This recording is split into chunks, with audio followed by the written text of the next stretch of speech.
Everyone's favorite storybook dragon is finally ready to come home and learn how to be a real boy. In this video, we'll be pulling for Durin and his weapon, getting him geared with artifacts, doing his story quest, and witch's homework for maximum hex and circle buffing.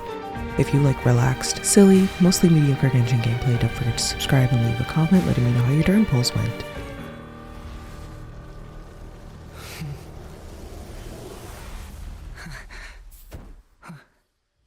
It's done.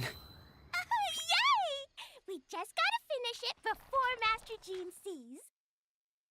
Hello and welcome back to my channel.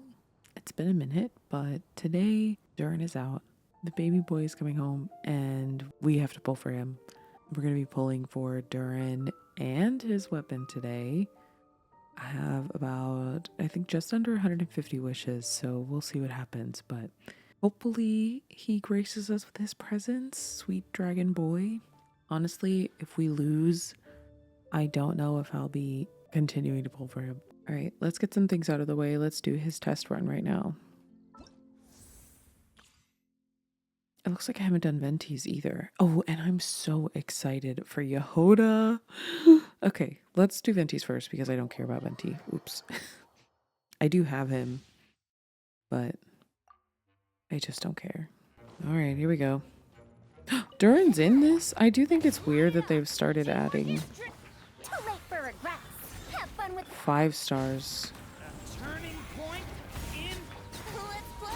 Think you can get away?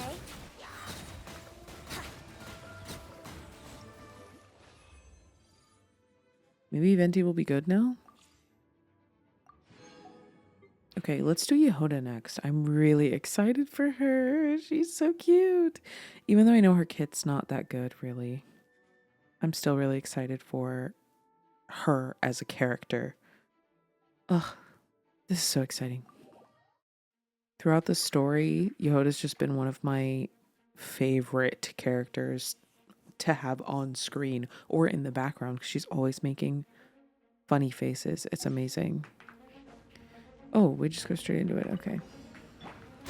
Step aside. Look, a rainbow. Flynn's? What the hell? I never leave empty-handed. Observe. The long sleep beckons. Close your eyes. What is even the point with Flynn's here? Dark. Control breathing. Start the clock. Ding dong, Butterbop. You're not going anywhere. Hand it over. Okay, what's her build? Hold on. Oh, Rainbow Serpent's Rainbow. Okay. This is the new event weapon, right? We don't have that one yet. Okay, VV 888. I'm interested in VV. Like, why? I mean, I guess she does swirl, huh? Okay. Oh, me hitting the wrong button. Fear the dark. Too easy. Okay, I'm excited to play around with her a little bit more. God, she's so cute, and I love her splash art. Okay, now let's try the boy. Eee! Durin is a pyro character capable of both off-field DPS and team support. Let's go. Oh, I'm so excited. Okay, I think I probably should read this. All right, let's see. Look! Oh my god, wait, let's do it. Look at how cute he is. I love the design that they gave him. And his wings, look at them tucked under there. Oh, so cute. Now why he doesn't fly with his own wings, I will never understand. He has a tail, he has some cutie patootie horns. This idol. Oh my god, what a sweet boy. His wings do get huge when they're not folded under him though. Oh, he's so cute. Okay.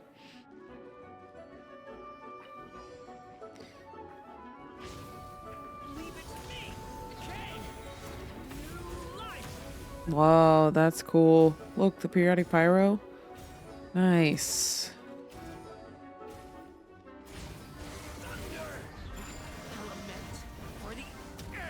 Ooh. He's so pretty.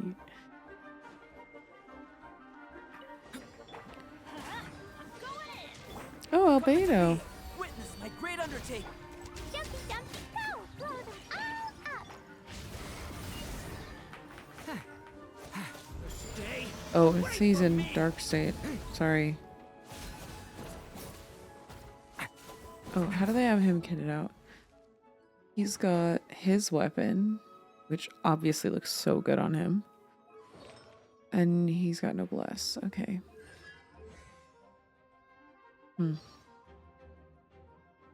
314. What a cute birthday. Leave it to me. Okay. Let's light it up! Teamwork is strength! Live moments of birth.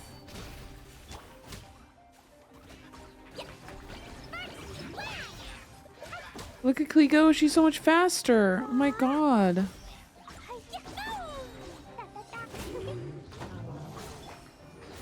Everybody stand back!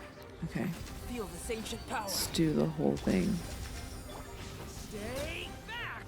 The story has only just begun. Good. Boing, boom! Blazing your light! Now support. Hell yeah. Support Durin. Oh my god. Yay! So fun. I'm so excited. This is great. Okay, so let's see if we go over the team. Let's go over the team I'm thinking for him. I'm thinking I might do an overvape team. I don't know if this will work. I don't know like how Mona's Hydro application is with him. I think I've heard that if you want to do overvape, you do more like Farina, so you actually get the overcharged going. I think I'm gonna try this team for a bit because my Mona, I just got my Mona to level 90. She has she actually has Thrilling Tales, which I think I'd need to switch her to a DPS weapon to have her be the on-field driver. We'll see. I'm still working on it. But she's got 4-piece noblesse. It's not the worst. Her crit stats are not super great, though. But she's C6. I just got her to C6 recently in the past couple of months. So I would love, love, love to use her. And she has moved up in the rankings of the meta. Plus, she was my very first 5-star. I would love to see her really do some damage with Durin. Plus, it automatically activates Hex and Circle. You know, it's all good stuff. So, I really want it to work. Her and Durin. And I think it does. I just don't know what other team members I should maybe be using. So, if you have suggestions, let me know. But this is our team. I mean, this is Durin's team. This is Durin's team. So, hopefully it works. Let's deploy it. I'm waiting for a friend. We're going to do polls together, which is so exciting. I can't wait to play the new story. I'm literally so excited. Oh my god. He's real. This is so exciting. Okay, let's chart course. Yeah, I'm charting for Athame. Now, if I lose to Venti's weapon, I won't be upset. But I really would just like to win. My weapon banner luck has been so bad lately. Okay, I have 143 wishes and 754 primos. I like to convert everything over. So we're looking at 147 wishes for today. I think I can at least get Durin. I am praying I at least get Durin. But my history, I just got C2 Arlecchino, so we'll see. We'll see. Hoping for early. Oh, this is so exciting. We're going to be sitting here to do polls, though, for sure. I'm going to be sitting right here on the Venti statue in Mondstadt. Yay! I can't wait. I record my voice because I'm so hot and funny. So true. I started recording just as you said that, so that was perfect. Oh. Is it recording my voice? Hello? Mm-hmm. You're in. Oh, no. I'm in. You and the birdies are in. Oh, my goodness. They're very sleepy right now. Sleepy birdies. Okay. I go Venti and who the fuck is a Mondstadt character? Could bring Fischl. Let's do Kaya. Kaya's good. Not Kaya. No full Hexerai. Oh, is he not Hex? He's not. Oh, what the fuck? He's not a witch. He's just a man, a Uh, Conrian man. He's a very beautiful man. So true. Divination is about Mona, Um, why are precisely you foretelling talking one's right written now? destiny, Can you hush? over-embellishing that okay, fate we'll do only. official. This is like the most fucked team that I've ever seen Yeah. in Genshin. It works. Sort of. Somehow. Somehow it works. I'm Okay, standing going on to the hands. Where did you want to meet? I'm I'm edging my way up to Oh, you. there you are. Okay. Oh my god. Here we go. Here we go. Okay. Okay. This is Okay. Are we perfect. pulling? Hold on. Let me see what I'm at. Let me see what my pity's at. Okay.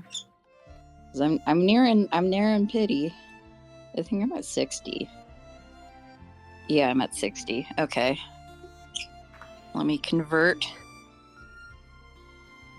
Oh my god. You're at 60 pity right now? Yeah, I've been really desperate for weapons. Oh, okay. So I was like, I'm not pulling out the fucking weapon banner for pity. So you need So weapon fodder. yeah. Okay, ready? Oh my god. Oh my god. Wait. One, 2, 3. Yeah. Oh my god. First 10 pull. Purple. Purple. I want Yehoda so bad. Mona, I stop got talking. Yanfei and Bennett again. I got a weapon. I got a Fav Codex. Oh, okay. All right, are you ready? No. It's clicking just in case there's a second one. Okay. Because I really want to hear Yehoda's voice line. Okay, nothing. All right. Ready? 1, 2, 3, go. Purple. Oh, gold, Oh! Gold! gold, gold. Black Castle. Skyrider. I don't care about the freaking Ire Perception. Blue, blue, blue, blue, blue. I got it! Yay! Yay! We're never going to your world again for polls, I swear to Fine. God. Ugh. He's here! Okay, you go. It was just Bennett. Oh. Mona's still talking and I need her to shut up. Mona? Oh, now Now's Venti's not- talking too. Oh my God. Wait, let me jump. Let me jump a bunch of times so he shuts up. Okay, here we go. Next temple. This is 30 pity. I just want Yehoda. You're Mona. only at 30 pity. Yeah, I was at 0. Mona, Oh. stop making suggestive noises. Oh, the flute.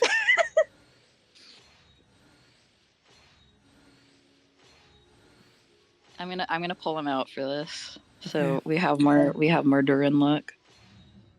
Oh my god. More Durian luck. Durian, bring home the stinky fruit. Oh, okay, 40. Still waiting for Yehoda, by the way. If you Oh, there she is. To meet you. If you've got a commission, spit it out. As long as the pay's right, I can help you with anything. Most things. I can help you with most things. Yehoda's so cute. Her voice line, I love it. She's so silly. I love her. Okay, now I can skip all of my 4-star 50/50s. Or all of my 4-star pulls. Okay, this is 50. Purple. Trust is gonna be the one. Fuck, never. Farazan. That was for the next one. 60. Not Farazan. Don't even start with Farazan. I hate the motherfucker. C2 Wanderer incident. 3 Wanderers in 20 pulls, was it? Just because you were trying to get a copy Yeah, of Farazan? I was a 20 pity. Did a 10 pull, got 2 waters, did another 10 pull because I thought, well, it can't get much worse than that. I got another wanderer. Ridiculous. Okay, this is 70. I knew I was going to go hard pity again. I always go hard pity. Oh. You just have literally the worst Genshin look, I think. I think I do. Here's 80. Okay, here's the 5-star. Oh my god. Oh, please. I won for Arlecchino. Please, I'm begging you, please. Please.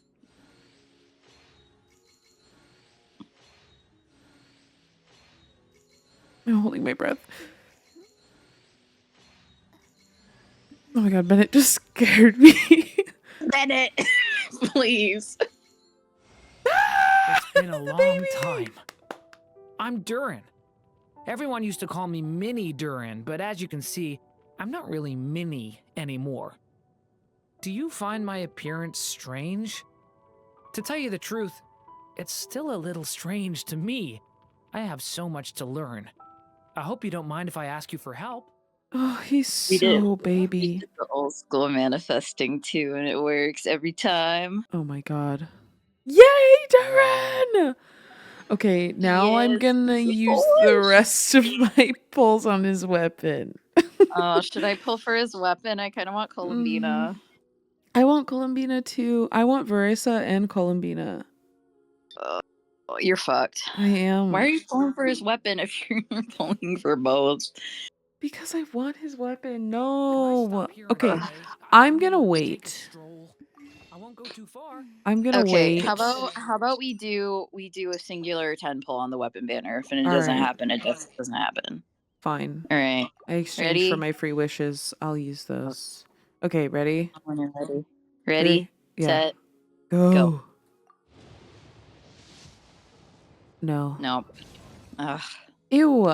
Pain slasher. Is about precisely Ugh. 4 Yeah. There are like 3 weapons on here I don't have, and I'd love to, get the alley flash or something. No, that's never No, gonna why happen. would I get to that? you. No, Rain much to Slasher learn. is actually the best weapon. you Wait, can I did have. a second one. Jordan, did you get it? I got a Is it 5-star. gold? We'll Oh see. my god, okay. Now I gotta do it. Oh my god, I got Venti's weapon, you son of a bitch. I have No, I Venti, just so got it's fine. Charlotte. But now I have got to pull. Charlotte. Still, okay. Okay, well, This is we got Durin. ridiculous. I cannot believe this. Ooh, I actually got a new weapon. Wine and Hell Song. yeah. I somehow didn't have that book. And Oh. Razor came to play. We're getting all the Hexray babies around. Yippee! Astrologers must rid themselves of material desires. Only by Oh my ridding god. oneself of Each clutter day is can a one new Okay. phase in my There is story. so much talking I wanna happening savor every off scene screen. I and know. footnote before I turn to the next one. Okay. It's fine.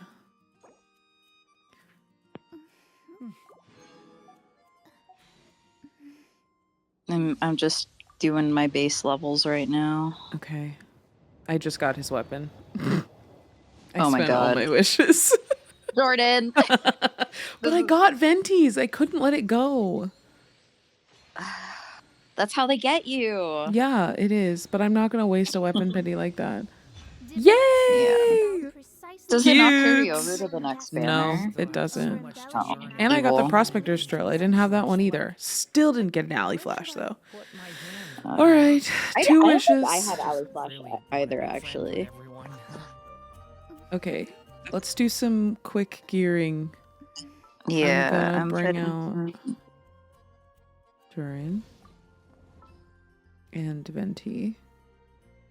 And I'm going to give Venti his new Literally, the only good thing that the mannequins do is hold my artifacts for me. Yep, that is all that they're good for. Yeah. Durin! I think I have my... I think I already have mine picked out.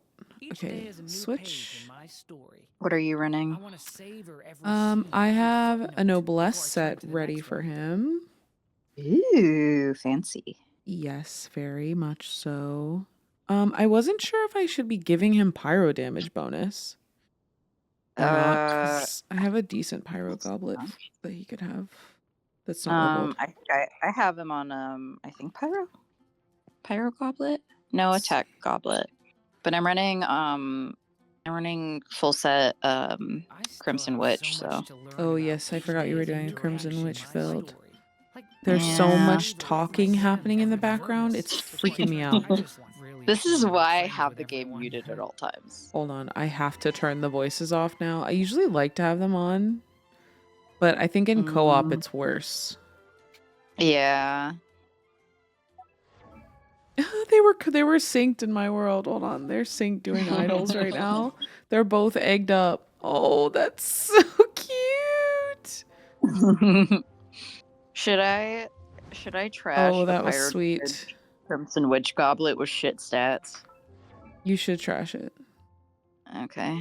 If it has shit I'm doing stats, don't my keep it. extractions. Pyro damage goblet. This one's actually good. Should I trash my crit rate circlet with 20% crit damage? Trick question. That's not a real answer. Did I want maybe this one? I'm just like, I'm never gonna Why are use these most of. locked? I need energy on him for the most part. Yeah, we'll trash that. I've been trying to get a goblet for Nefair and it's not fucking working. Or not a No. goblet, freaking circlet for her. It Hold on. just is impossible. She's never gonna get one. Did you craft one for her yet? And it still didn't work? No, one more elixir. Okay. He's got a full noblesse and full unleveled noblesse set. You love to see it. Fuck yeah. I put the what weapon is that? I put the cuts. Oh god. Katsugi. Kagotsurube Ishin. Oh. The lore accurate Kazuha weapon because it looks Yeah. pretty and it's attack. Yeah. That one's good. Okay. Yeah. Oh my god, he's so cute.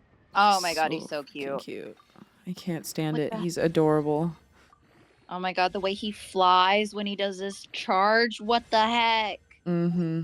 Oh my goodness. Oh, Okay, you're gonna let hit me- HP? Jesus.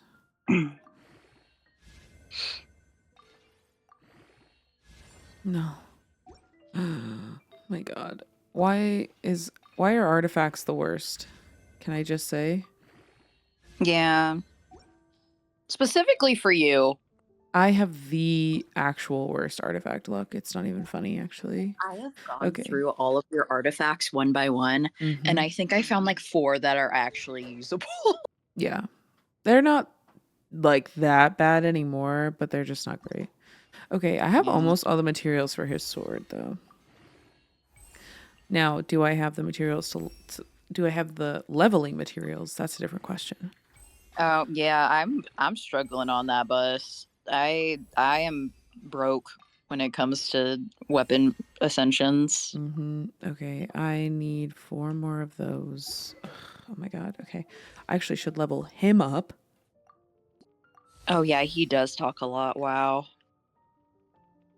I think I have all of his leveling materials other than like his actual boss mats though, so that's not bad. I was smart enough to get all of his talent books during the Leyline surge or whatever. I got a lot of them. Okay, now we just need boss materials. Let's fucking go. This is so Do exciting. we want to run a double Durin run like we do? we Oh my did god. last time. Please, so we can both die. That sounds great. Yeah. Yay, Yahoda! Yahoda. I forgot She's about so her too. cute. She's so stinking cute. Oh, Should I he just give doesn't her Venti Wish? fly. He doesn't have like an alt sprint where he's like flying. I'm so upset over. They didn't What? let him fly. The boy is grounded. No, I don't think we can do this. We have to pick something that is actually usable, I think. No, we gotta. Oh god. It just like does not tell you what to do with this boss. Tell me your secrets. I actually think it needs pyro application. Okay, well we got 2 Durins ready. I'm gonna bring Arlecchino. Sorry. You I have don't no want to faith. die. I don't want to You die. have no faith. Not in my level 40 Durin. I'm We're so not gonna sorry. die because we're so good at this game. Is this in that cave? Yeah, this is Yeah. oh no, this is not where I thought it was. I'll have to see where this actually is on my map. Oh my god, first boss Hold on. runs. All right. Well, my Durin's gonna clear. Yeah, So your Durin's carrying actually. Ooh, look at it.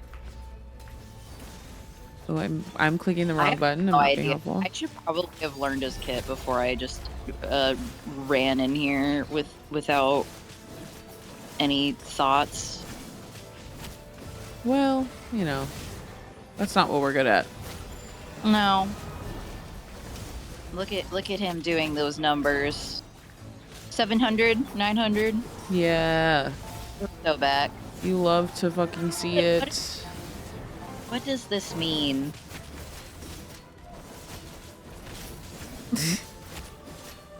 I Oh, don't know God. what this.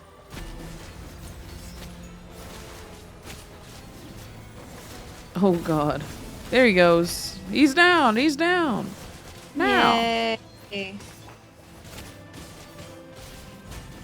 Yay. 500 damage. He's cracked. Easy. Good thing I have a little bit of resin as in 96 Oh my God. resin. Oh gosh. I didn't spend any Okay. time today. I shouldn't I, have. Oh. Oh jeez. And now run. What wings do I want for him? Oh, shoot. he's gonna look so cute in the not cry wings, but that's not exactly right, but they will look really cute on him. Yeah. So when none of these wings match, I'm gonna be pissed. Can I be honest with you? If he just has to have the wings of companionship. I mean the Inazuma ones don't look bad. They don't look the worst. They still I don't think look the it's like the best. least defending. Ugh. I think I'll go with the wings of transient dreams.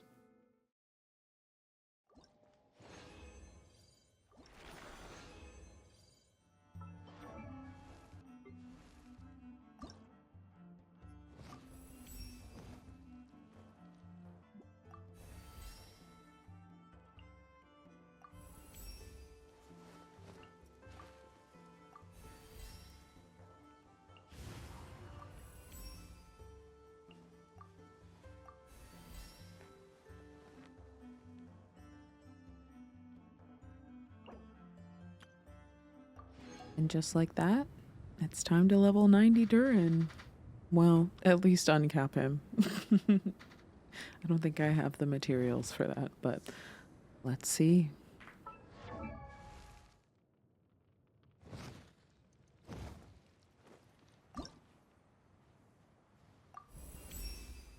And he's level 80 out of 90. Let's see. Nowhere. Pfft.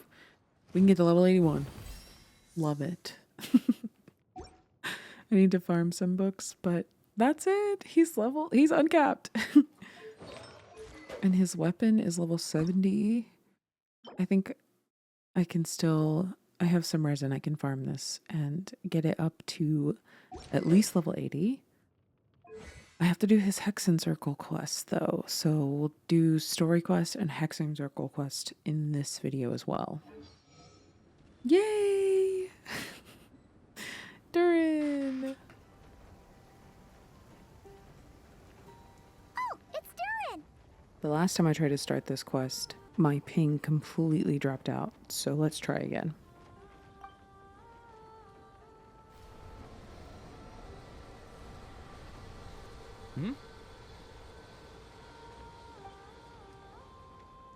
Traveler in Paimon? I'm sorry. I hope I didn't scare you. Oh, no, you didn't scare us. Just gave us a little surprise. Looks like you've gotten even more powerful now. I don't know. It just feels like it's gotten harder to control. I didn't mean to strike so hard. I'm so relieved you didn't get hurt. It's all good. We've had worse. No, don't worry about that. It's been very stable ever since I got this body. Albedo made sure of that. What you saw just now is something that only started happening recently. Maybe I'm still acclimating or something. I'm sure it'll clear up over time. Anyway, what brings you here? Did you need something? Well, The day that the writer and the watcher crossed paths was the day that the magic known as storytelling was born. so, she asked us to come. Miss Alice? Oh, you too? I guess I really do need to work on my impression. Well, never mind that. It's been too long, Mini Durin. And please, that's Aunt Alice to you. I love Alice. I have brought you and the Traveler together here for a very important purpose. It has to do with your mom. My mom? Indeed, fairy tale author extraordinaire, Anya Marie Andersdottir. See, I knew this would be right up your alley. Now then, if you'll open the book, I will begin narrating. Look at the cover. That's so cute. Mini Durin.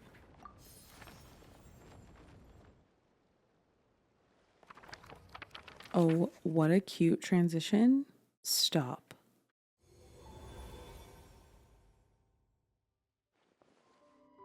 Whoa! What is this place? It reminds Paimon of Simulanka. Oh, I love this. The two are indeed similar. Both worlds were built using the same magic after all. She's here. Ooh, she's so pretty. Aha! So it is Alice! Hello, Aunt Alice? Oh, no need to be shy. Just think of me as one of your mother's dearest friends. Sorry, could her dress be shorter? Talking about stories and magic. What's this all about? Simulanka 2.0 or something? Certainly not. Simulanka was a peerless masterpiece. Without the original author, it would be impossible to create a sequel, even for me. But you are right about one thing. Just like last time, I want to show you a work of magic that has to do with storytelling. What's this? This is your mother's dying wish. My mother's dying wish was a book? Let me answer that with a question. What do you suppose would be a writer's greatest regret? Have you ever read a book called The Little Witch and the Undying Fire? Oh, that's because it was the work of more than one person. It began as a little game at our tea parties. Each of us took turns writing the next part of the story.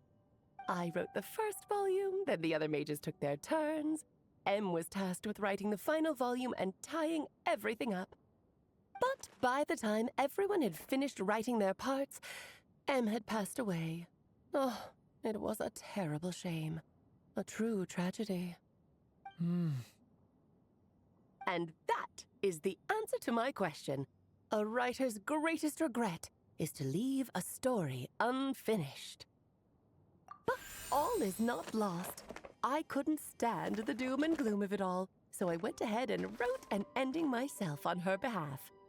Then what's this book? This is the answer your mother gave to the same question. In her eyes, this was her greatest regret. She made me promise that I would bring it to you because she believed the only person who could resolve this regret is you. So my mother's greatest regret is another unfinished story? You could say that. And I guess resolving the regret means finishing the story? That's one way to put it. Oh, is a straight answer too much to ask for? Her answer was quite the opposite of what I'd expected. But oh, how touching it was. I'd love to tell you what she said, I really would. But that would spoil the plot, and we can't have that. Spoilers ruin everything. Alice, what? Oh, Just think of this task as giving a story a much-needed ending. All I ask is that you do your best. What is she doing? I understand. but I only just started learning human script, and I don't have any writing experience at all. Relax. Why else do you think your dear aunt went and found you two such wonderful helpers? With their experience, you'll have so many story ideas you won't know what to do with them. So don't be shy to ask lots of questions. The smug looks. Jeez.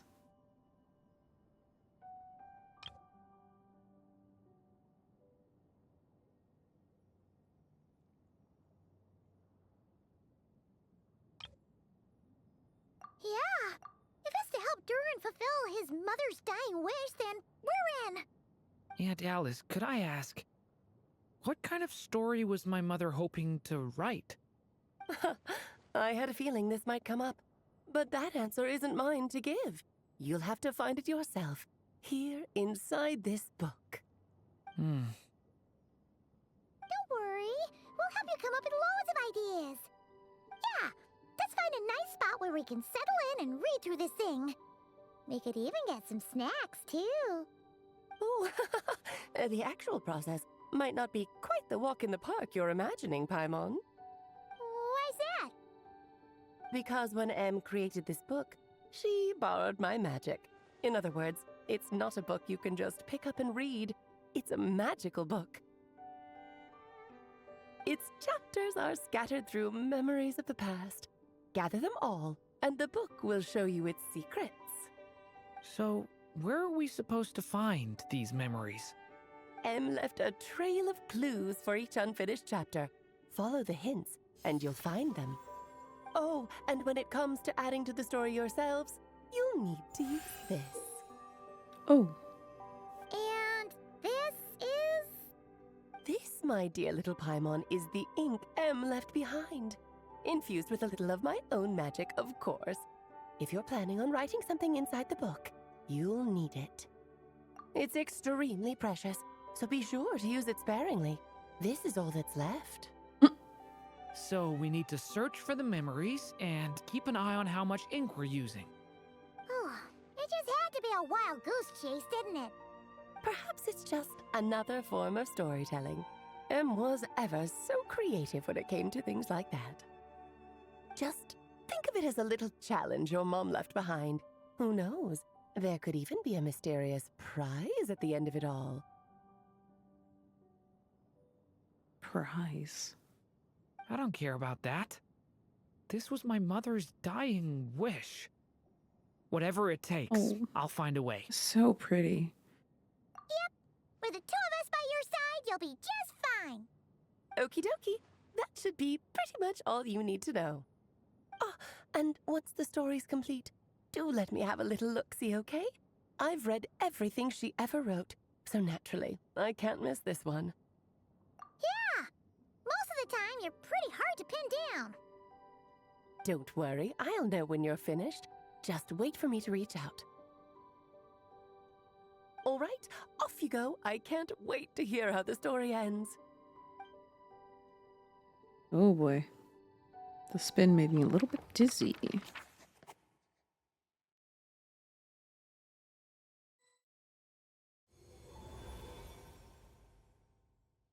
Oh, here we are again. Alice's magic really is incredible, huh? Right. Alice mentioned we should be on the lookout for clues. Huh? A corner of repose for countless tales, watched over by the honor of knights. A place for stories to sleep, perchance to dream of ancient cities and the epics of ages past. There, a witch once spent a sleepless night, and all to bring forth a story yet untold. Find the place I speak of, for it is where the seeds of this story lie. Hmm. Was that a riddle? Where do you think this mysterious place could be? Hey, you might actually be onto something. Guess that means we need to head back to Mondstadt? I had a feeling that's where we would be headed. After all, It's where my mother was from, and I bet it's where she wrote this story, too.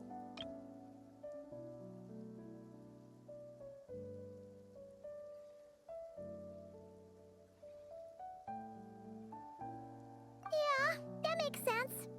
Still, I feel bad about dragging the two of you along on such a long journey. Don't worry about it. We don't really have much going on right now, so we're all yours. Come on, let's go! Here we go.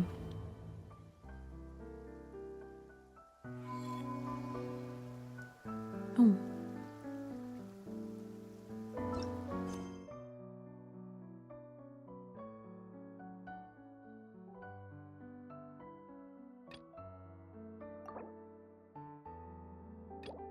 Oh, I should finish that.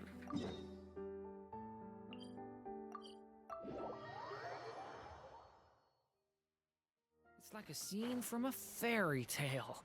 How pretty. He's so cute. The hearts on his shoes kill me.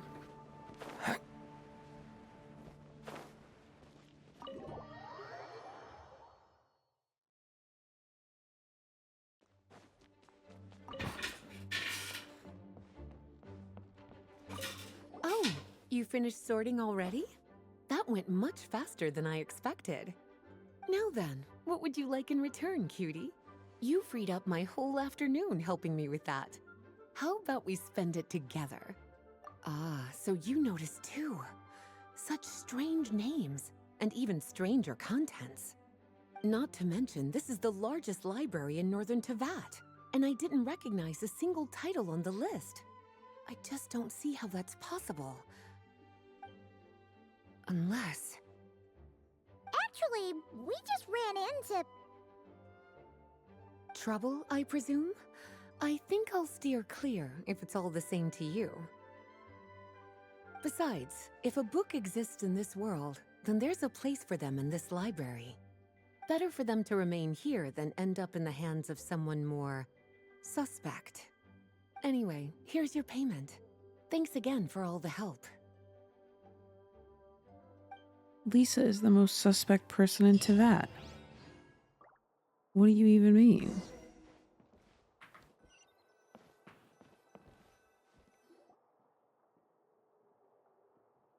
Back in the Mondstadt Library, huh? Talk about a trip down memory lane.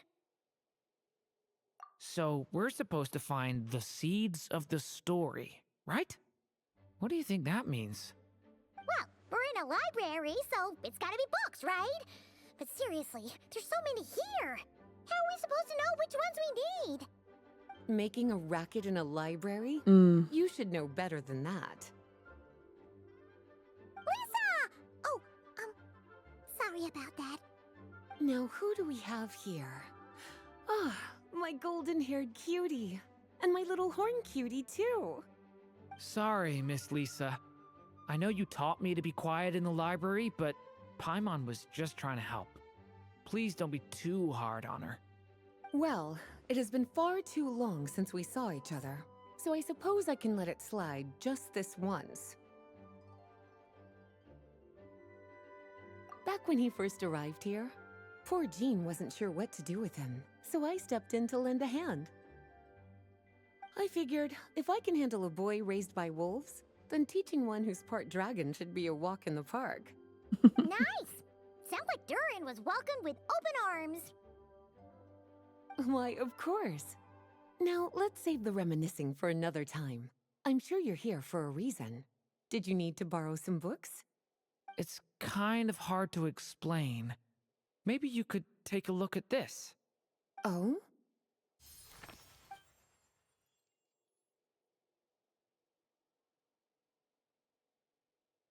Ah, I see. These so-called seeds of the story must be the books that inspired its creation. That's just how it is with stories. They grow out of the tales that came before them. And that mage, I can almost picture her here, hundreds of years ago, scribbling away at one of these very desks. But we don't know anything about this story. How are we supposed to figure out which books inspired it? As it happens, just before I found you here, I was looking into something rather peculiar. One of the knights reported seeing some books that weren't listed anywhere in our catalog. Stranger still, just as he went to reach out for them, the books vanished into thin air. And then, a while later, while he was browsing through other shelves, there they were again. Seriously? That particular knight knows this library inside and out. I'd be very surprised if he was seeing things. Something tells me these might just be the magical books you're after.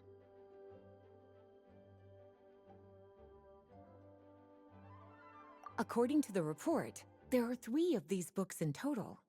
I'll be relying on you to track them down, cuties.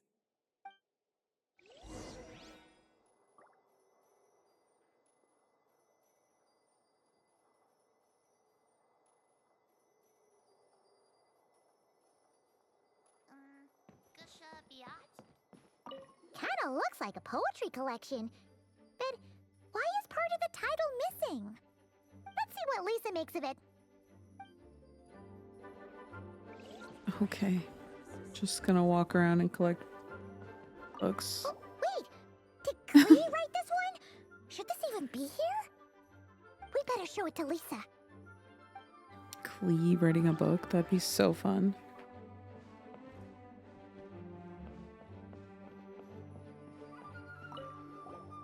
Second strongest spell in existence. Do not show Clee. Wait, there's actually a book like that right here in the Mondstadt library? That title's just gonna make people even more curious. Huh. There's definitely something fishy about this one.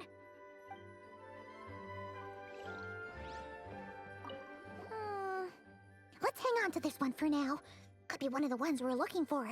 It's one of M's after all. Ooh. An experiment log. Looks like part of the title's been erased. There's something seriously suspicious about this book. Library rules. Is that it? The library does rule.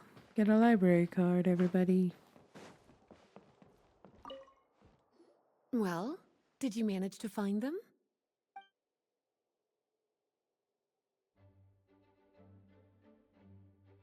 Well, this book has quite an obvious connection with that mage, considering she was the one who wrote it. But as one of the library's classics, its presence here is hardly unusual.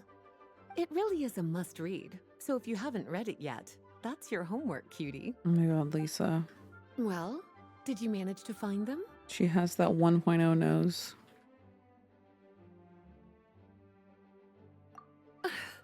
Well, it definitely shouldn't be here. But I'd highly doubt it's one of the books you're looking for. Because this is something Clee wrote.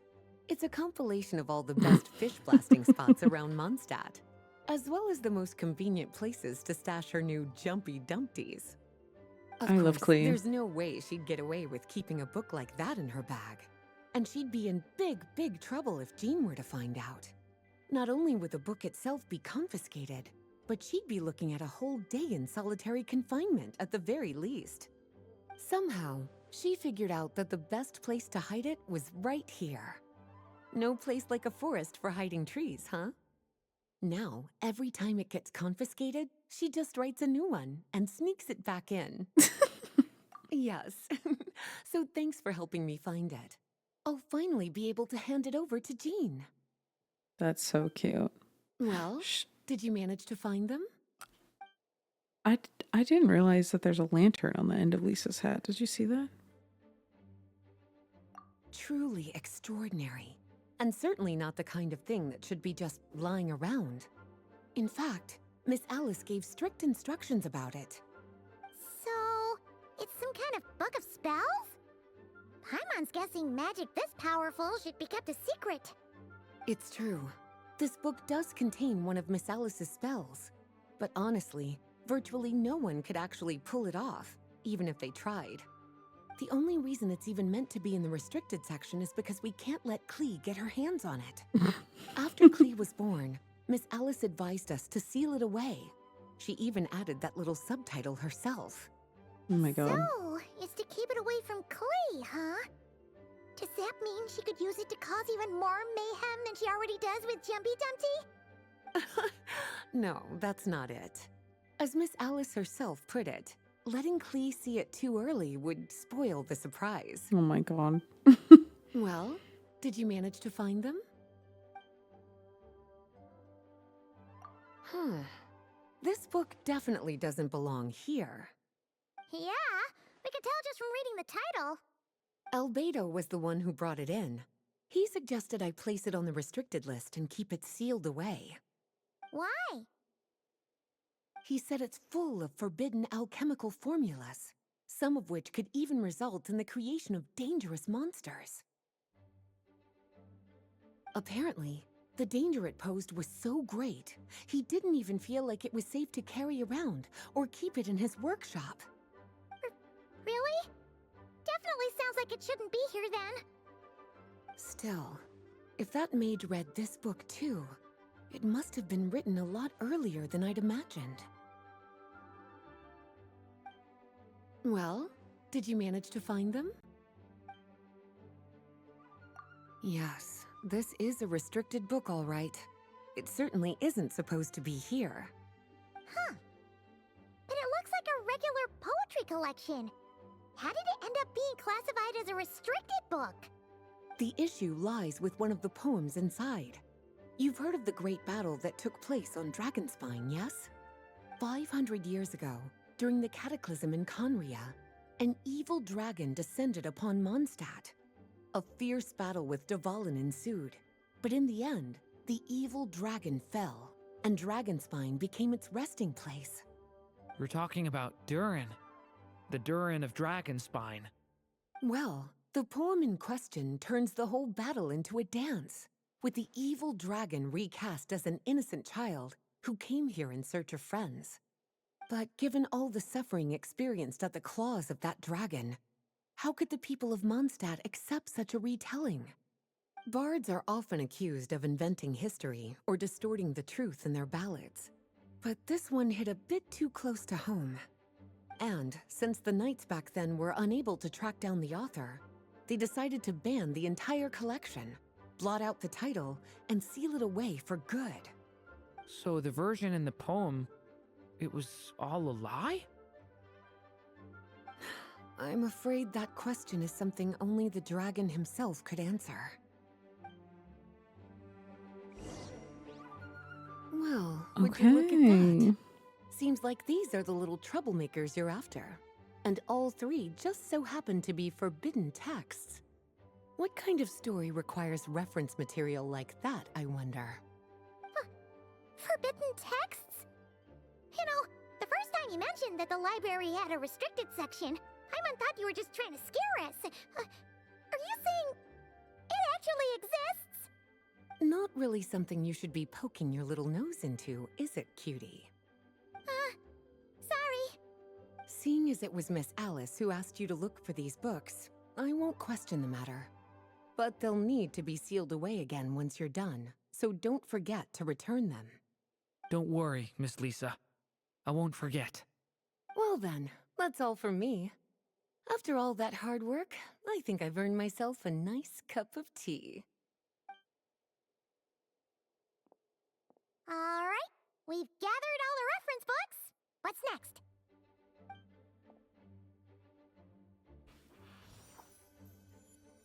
Wait, Whoa. look! Shiny, shiny. Here we go.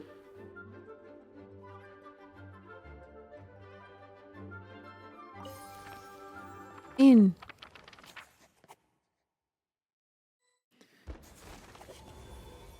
Birth. Long, long ago, an evil dragon descended upon the human world, bringing terrible calamity in its wake.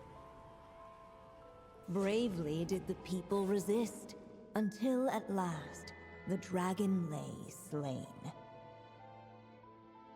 Later, a witch with a love for stories came upon the tale of the evil dragon, and for reasons she could not explain, felt a pang of sorrow on its behalf.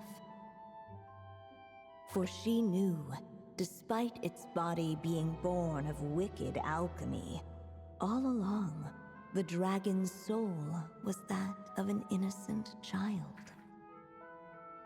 Right up to the moment of its death, it had no choice in becoming a vessel of calamity, nor could it fathom the cruel fate that lay before it. Though the witch had a love of stories, she was not pleased with how this one ended. No, that won't do, she thought. I'll write you a better ending instead. And so she set off to do just that, borrowing a little magic from her friend. With it, she wove a dragon's egg, resolving to rear a dragon child of her own. Yet long in thought she lingered, wondering what kind of world her little dragon ought to behold upon waking.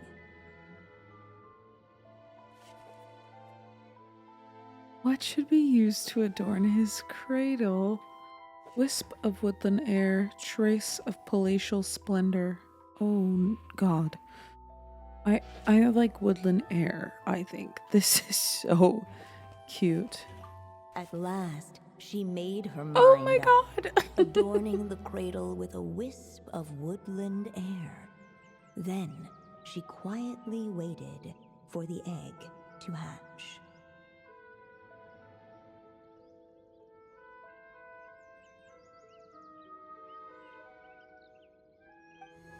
Oh.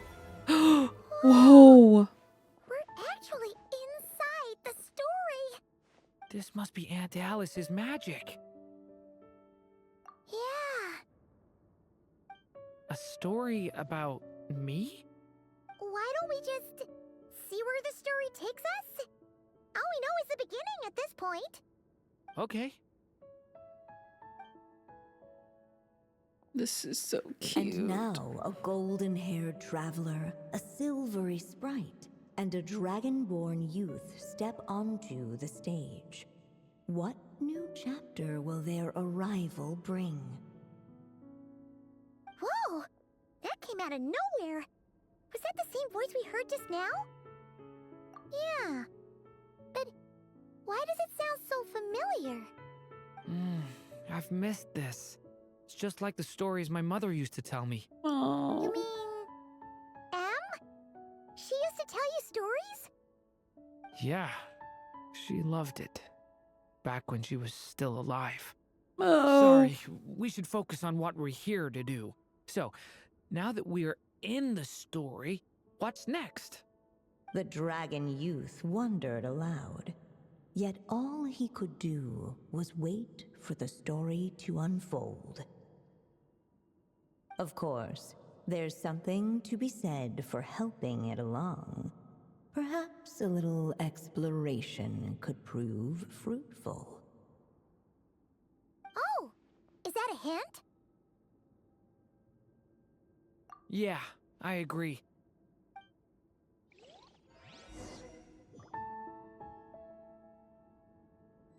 This For a is moment, adorable. the story crashers fell silent. Perhaps waiting around wasn't such a bad idea after all. Yet, Oh. Look at all these books. Guessing the witch did a lot of reading while she was waiting for the egg to hatch. it just so happened a dragon egg wasn't the only thing she was incubating here. Where else might a story be born, if not among books? Oh!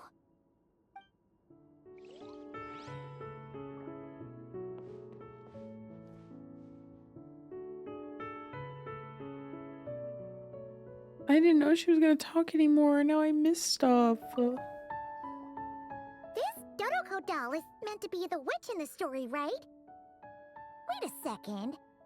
All the people we've seen that look like that turned out to be mages from the Hexen Circle. Do you think the witch in this story is one of them too? My mother had a hat just like this. Then the witch must be M. Looks like this story really is about Durin, huh? Whether the sprite spoke true or not, Sprite. it had little bearing on the story at hand. For in that moment, what mattered most was not that she was a witch, but a mother waiting for her child to hatch. Let's keep looking.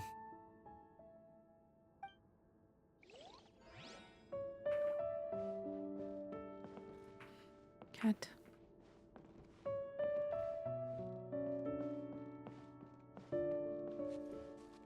Why is there so much cat stuff? This must be the dragon egg, right? Looks like it's gonna hatch any moment now. So we've got a dragon egg about to hatch, a witch who loves stories, and that evil dragon we heard about at the beginning. Yep, it all adds up. This is my story, isn't it? Oh. Okay, so how are we supposed to help the story along? It feels like all we can do right now is wait. Apparently, it hadn't dawned on the group to look for a way to help the egg hatch faster. Oh, right! We're at the point in the story where we're waiting for the baby dragon to hatch. So that has to happen before the story can continue. With the flames at his command, perhaps the dragon youth might be able to provide the egg with sufficient warmth. What? You want us to roast the dragon egg? The It's a silvery sprite's dragon. surprise betrayed her lack of reading. For in countless tales, it is told that only by fire's embrace will a dragon's egg hatch swiftly. Huh, you kinda have a point there. Okay, I'll see what I can do. Okay. Skill skill. Feminine.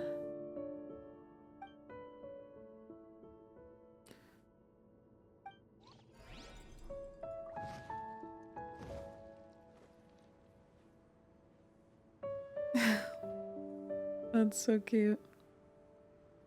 A turning point in Let every unborn life be welcomed with tender anticipation, and may that warmth stay with it for a lifetime.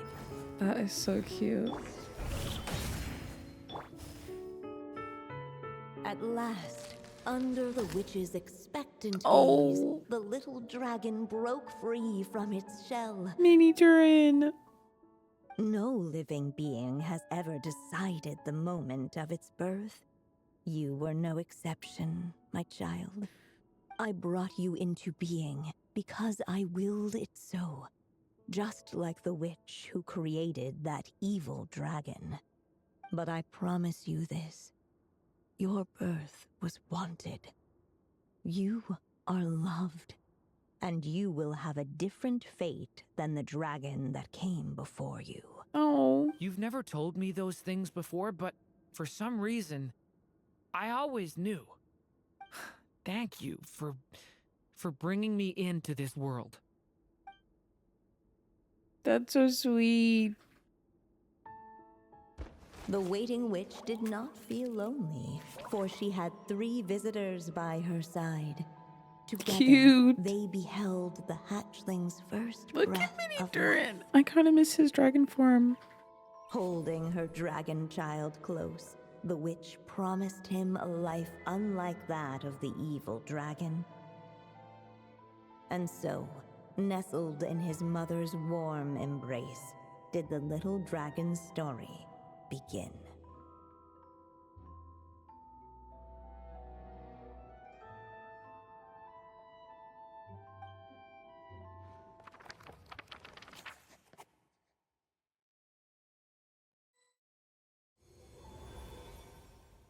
Wait, isn't this Mondstadt? Looks like we're back in the real world. Looks like there's more written on the page now and less ink left than before. So, does that mean we've completed this chapter? Yeah, but why does M seem to think that the story isn't finished yet? Durin broke free from the curse, came into this world with a new body, and even made a bunch of new friends. That already sounds like a happy ending to Paimon. True. Everything's always so mysterious with these mages. Guess all we can do is wait for more clues. Huh.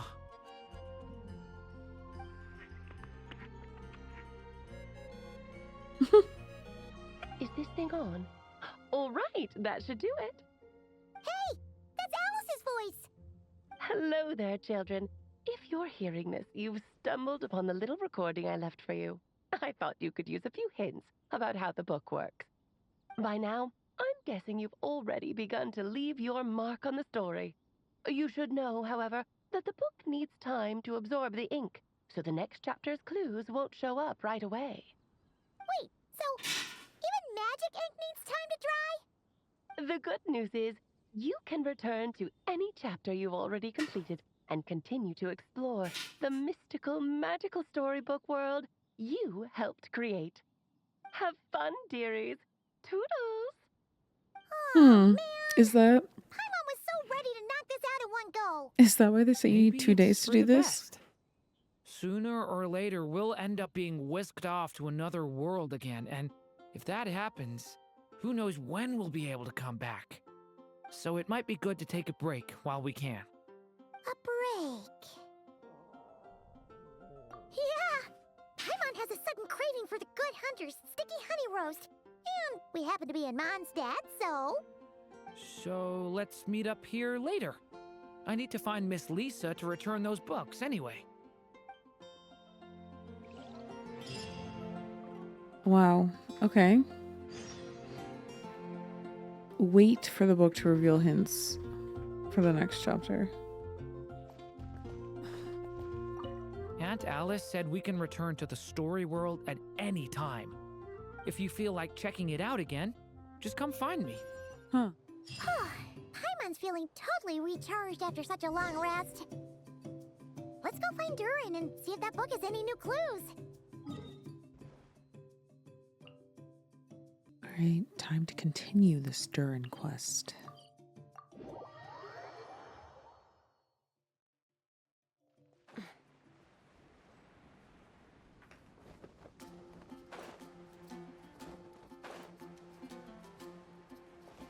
Gonna change my team real quick.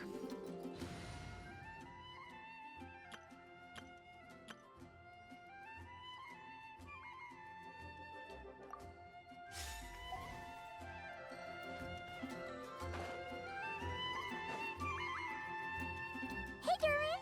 Any more clues for us? We're all set for the next chapter. Yeah, I was just about to come find you. Let's see what it says. Now sprout to life the story's seeds, stirred by wind-born melodies. Then on that breeze the music leaves, fading into distant memories. Seek the place where wind and tale entwine, and once there, make 3 riddles into verse, and 3 melodies into song. For in poetry and song will this story start to blossom. Where's Venti? Come on! Another riddle? All that talk about wind and melodies? What do you think the answer could be? Oh! The wink? Care to elaborate? Wind, music, poetry. Tone-deaf bards gotta know the answer. You mean Lord Barbados? You know too. Albedo introduced us when I first arrived in Mondstadt. I mean, someone like me was bound to catch his eye sooner or later. It's better that it's out in the open anyway. Now, how should we track him down?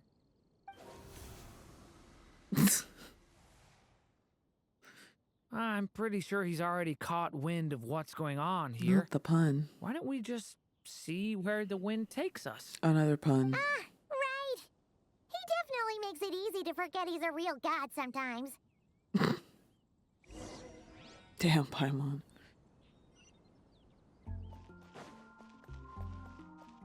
I'm gonna sing it one more time.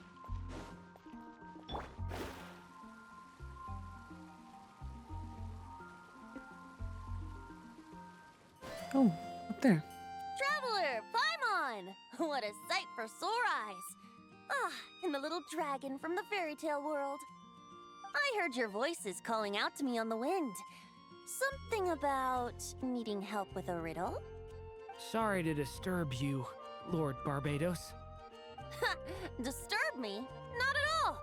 To tell you the truth, I'm just as curious about this riddle as you are. Let me take a look.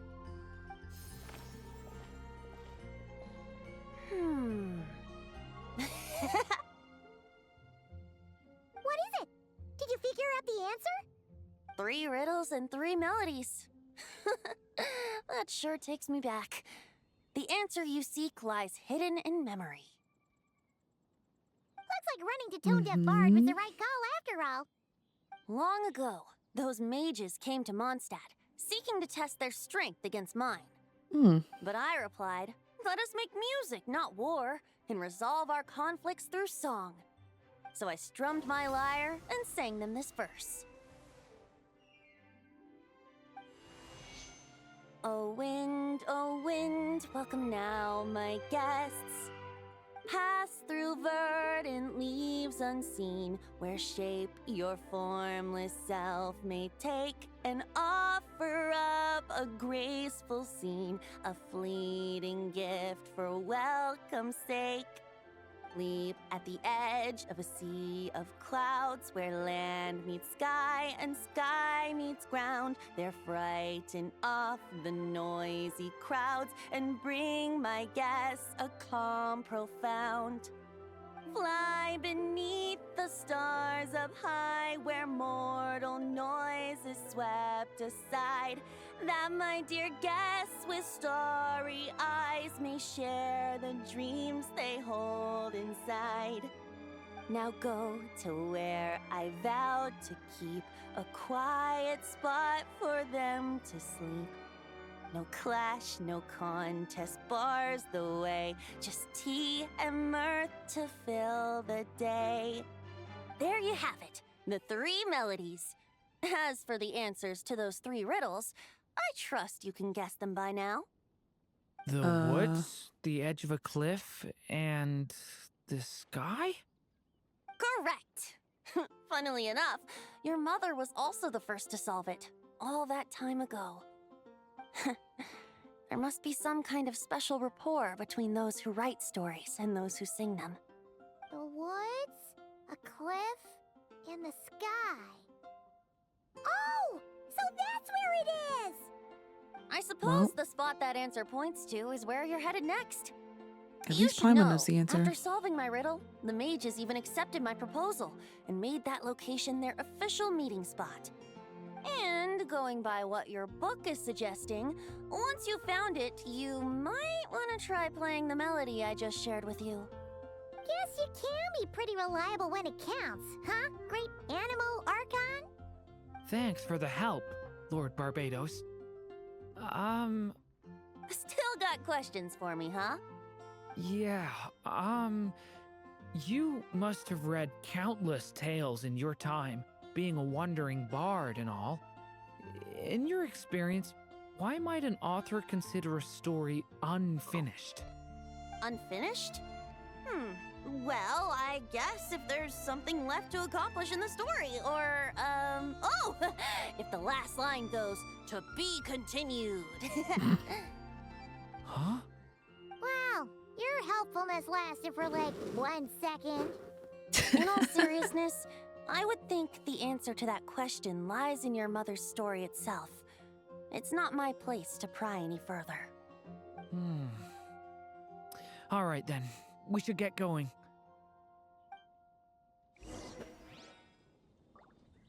All right, off we go. I wonder when their next meeting will be.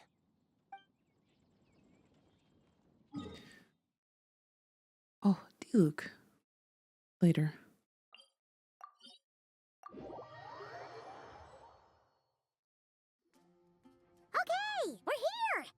Now, we just need to play the 3 melodies, and we should be able to gather the memories for the next chapter, right? A musical performance? Huh. Out of all the things Miss Lisa has taught me, that's the one I'm worst at. Oh, that's so cute. He's not good at music.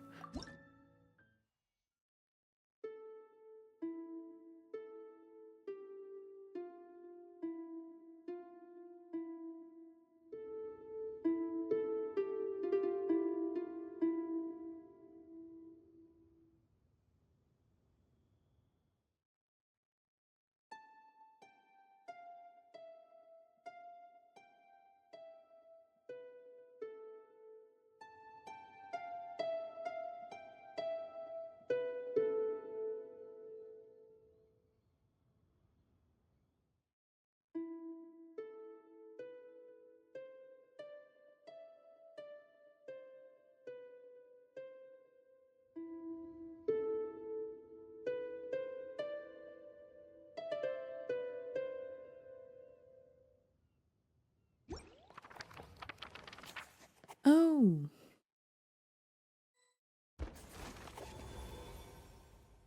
The prophecy. Even a war that shook the world could not halt the witches' gatherings.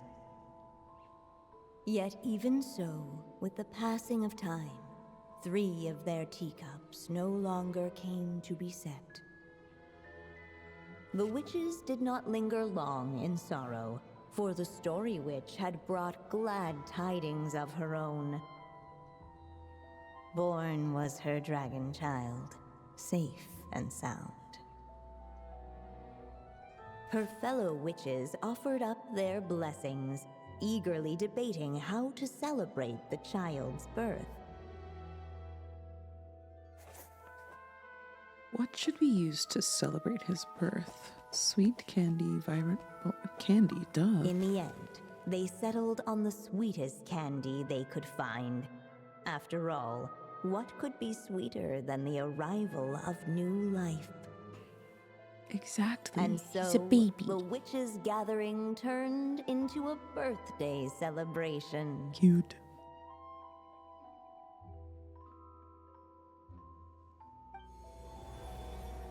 So, we're back in the story world, huh? Does it look like Minecraft? From nowhere, new guests appeared at the witches' table.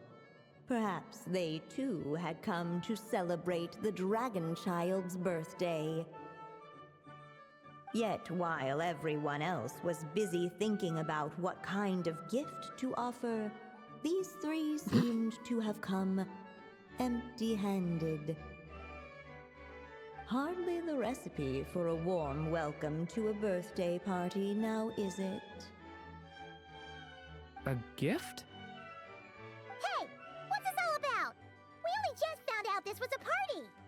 While the guests voiced their complaints and grievances, perhaps they should have been wondering what kind of gift to give instead. So, we need to bring a gift to advance the story? But where are we supposed to get something like that? Perhaps it would be a good idea to have a look around. Why didn't you just say so? Look at the baby. I miss him.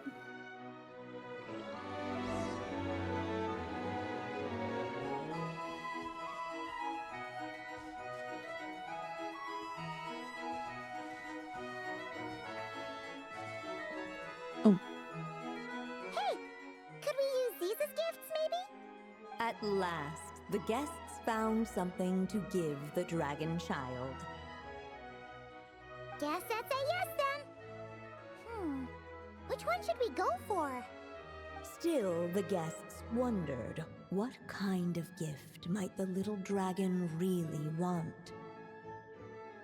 Should they put a warrior's sword in his hand and send him out on an unstoppable quest to save the world?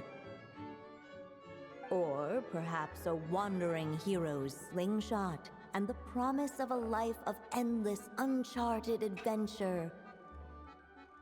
Or maybe even a scholar's tome and the chance to take on all the world's unsolved mysteries. Hmm. Okay. Wow. That's a lot of pressure all of a sudden. Oh yeah! Technically, we're actually picking a gift for you. So, which one would you prefer? You want me to choose? Wow, this feels kinda special. How come? For as long as I can remember, I've spent most of my time living in the stories my mother created. I always thought my mother had everything written out for me already, just like the toy figures in Constellation Metropole. What I wanted to do with my own future. Huh. That's something I've never really thought about. What did I want back then? Ah. This is the first time I've ever asked myself that question. Sounds like this is the perfect opportunity to answer it then. It's been a while since you left Simulanka, and after everything that's happened, it might be about time to start thinking about your future. Then let me give it some thought. Choose a gift. Wait. This pen! What the guests saw before them was none other than the witch's pen, the source of countless moving tales. So, this is M's pen? The one she used to write the story of Simulanka? You must know it well, Durin. Honestly, the thing I remember most is how often I woke up to the sound of it scribbling away. Oh. In the years before my mother passed away, she'd often sit at her desk, writing late into the night. Almost like she was in a race against time to get something completed. Anyway, it belonged to my mother, so we shouldn't mess with it. Let's go see what else there is. But what if I want to give that as my gift? Fine. A little slingshot, just the thing for a wandering hero to be.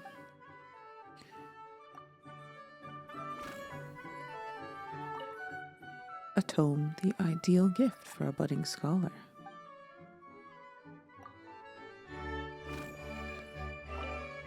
A toy sword, perfect for a little warrior in the making. The guests hesitated, and not without good reason.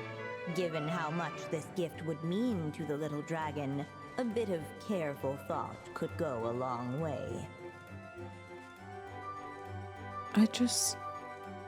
Wait. What the guests Oh. Honestly, the thing I the want years to give before it my to mother Durin. passed away. Anyway, I have to choose one of those gifts? There's really nothing else. Look at the baby. He's so cute. I would give him a scholar's tome, I think. In the end, the guests settled on the scholar's tome. So you're the scholarly type, huh? I just feel like I should learn more about the way the world works. What makes you say that? I'll give you an example. Did you know that in Mondstadt, using fire to catch fish is a punishable offense? I thought she was just teaching me regular Glee. hunting techniques.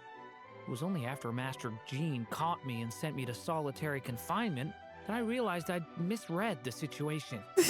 So much of what's considered common knowledge in your world just wasn't in Simulanka. So I have to learn, or I'll keep causing trouble for everyone else. I love Klee. Paimon's not sure that counts as common knowledge. That's so funny.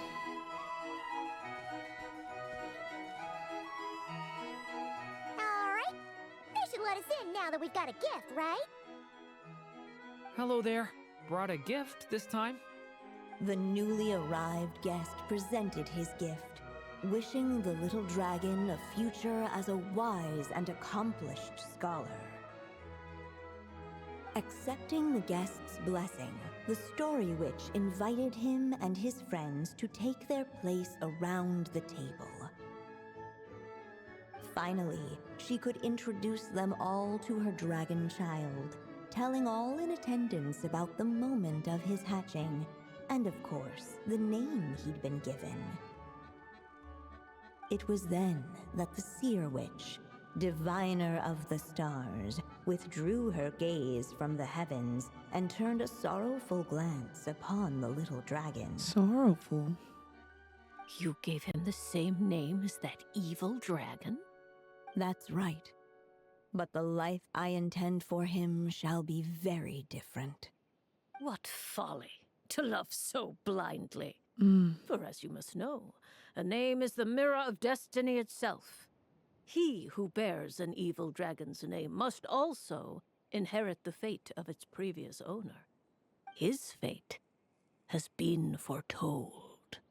Then I'll rewrite it.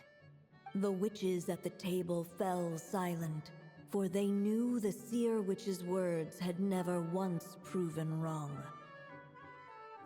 Yet, just as clearly, they recognized the Story Witch's resolve, for there is scarce a force in this world more fearsome than a mother's love. At last, the Merry Witch stepped forward, dispelling the uneasy silence. So be it. Then we'll all lend a hand. Together, we shall rewrite this child's fate. You mean to defy one of the fundamental rules of this world? Oh, hell yeah. I refuse to be shackled by such rules. Besides, this is a witches' gathering, is it not? What could be more fitting a subject for this occasion than to defy them?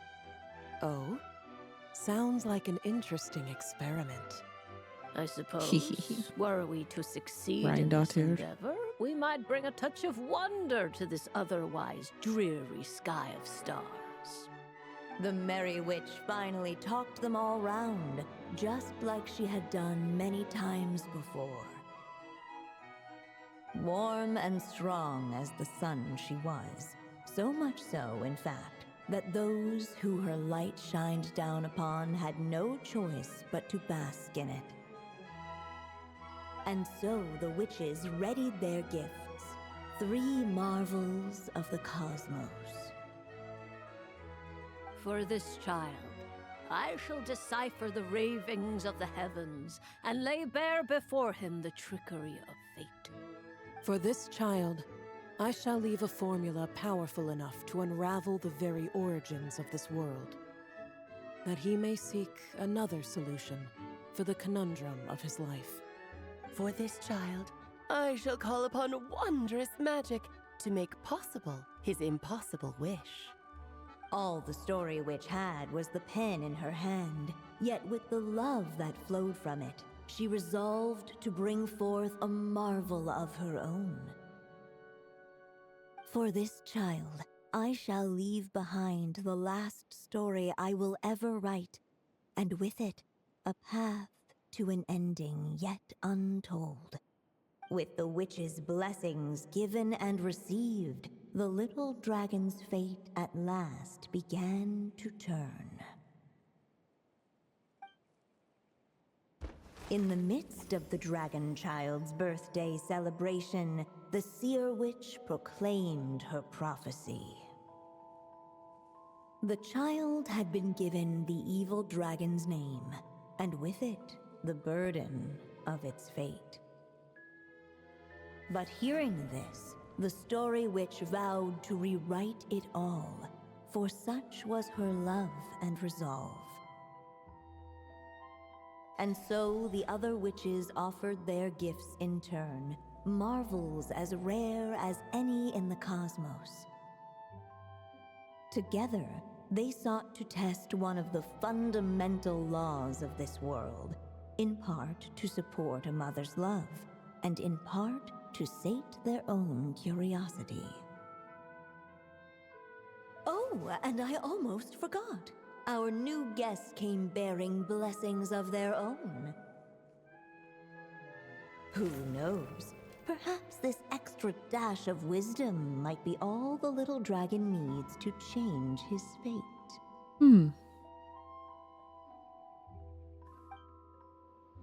That's pretty intense.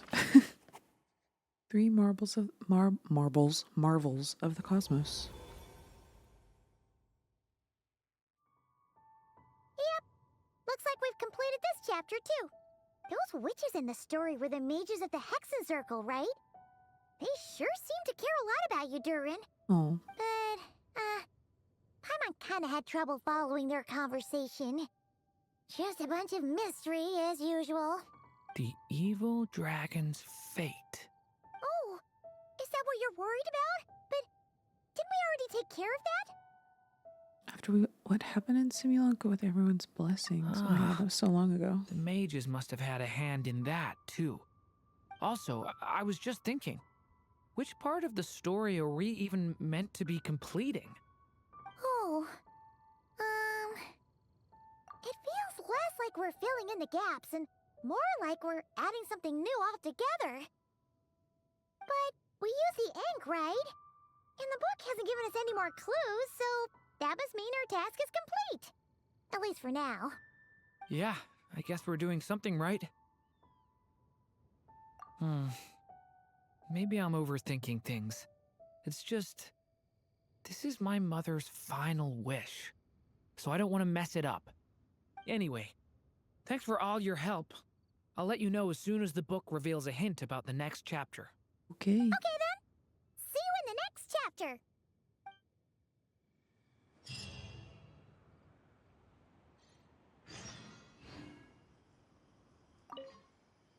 I think I'm gonna stick around, take my time reading through this book. Okay. If you feel like jumping back into the story, just come find me.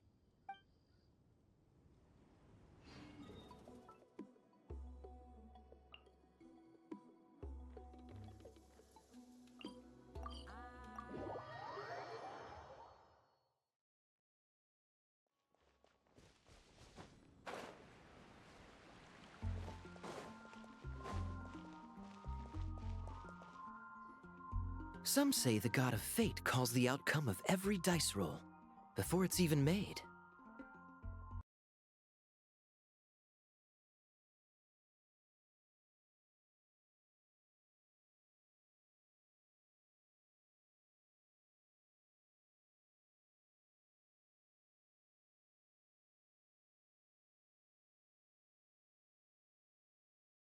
Born, for I, the Princess Kaya's here.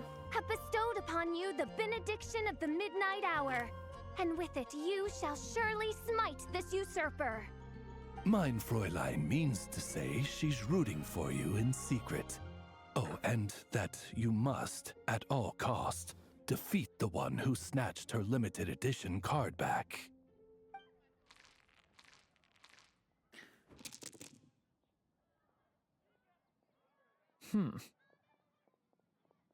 I'm not too sure if that counts as good luck or bad. Tis not but the perfidious machinations of fate. Hey, everyone! Miss Honorary Knight and Paimon, you're back! It's good to see you, Honorary Knight. Mein Fräulein is quite invested in the outcome of this match, so please, allow me to extend greetings on her behalf. Of course. But if you're out playing cards, how come you're not over at the Cat's Tail? There's something about our horned friend over there that seems to frighten off little animals. Could be because he used to be a dragon.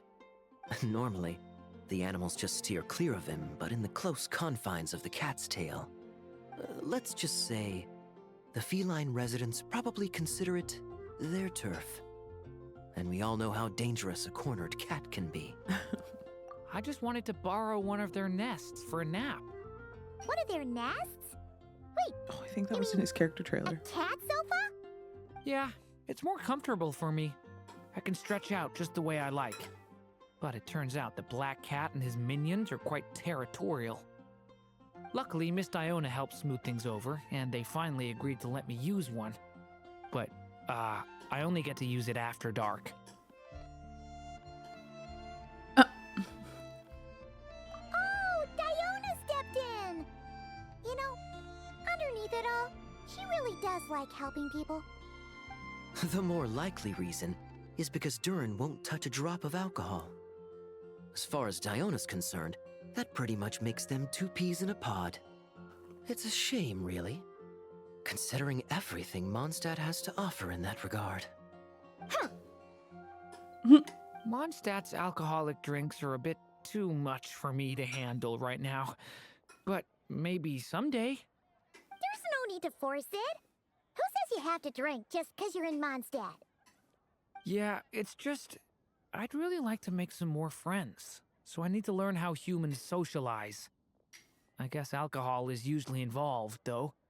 But that's why I started learning how to play Genius Invocation TCG. It's also a kind of social activity, but it doesn't involve drinking. And I've been lucky enough to receive the guidance of the Prinzessin de Verurteilung herself. Exactly! Who needs alcohol when you can make friends playing card games? Speaking of which, need any tips from the master over here? You'll wipe the floor with that opponent of yours. Paimon guarantees it. Unfortunately, with the luck he's having, not even that legendary card master from Sumeru could turn things around at this point. Yeah, that last roll wasn't great. But who knows? Maybe you'll have better luck next time? He keeps getting the exact same roll over and over. This is the third time already. If there really is a god of fate, they could have cut this kid a bit of slack. Like, I don't know, make it possible for him to roll at least one other side of the dice? This is crazy. I think I've lost. Must even a dragonborn, sanctified by the power of benediction, succumb to fate's insidious snares? Don't be sad, Durin. You'll definitely win the next round. You can even borrow Dodoko if you want. Mom says she brings good luck. Oh, I love Klee. Thanks, Klee, but there's something more important I need to take care of now. Oh, okay. So, the book's given us another hint, right? Yep, and I think I've guessed where we're headed this time. Come on, follow me. Were his feet not even touching the ground in the chair? Miss Honorary Knight and Durin, are you heading off on a big adventure? But Master Jean said I can't leave the city today. Promise me you'll tell me all about it when you get back, okay? Sweetness. Not every day you're back in Mondstadt, huh? Care to grab a drink if you're free? Kaya, stop flirting with me. So be it. Such are fate's accursed wiles. Official. First. Let us go.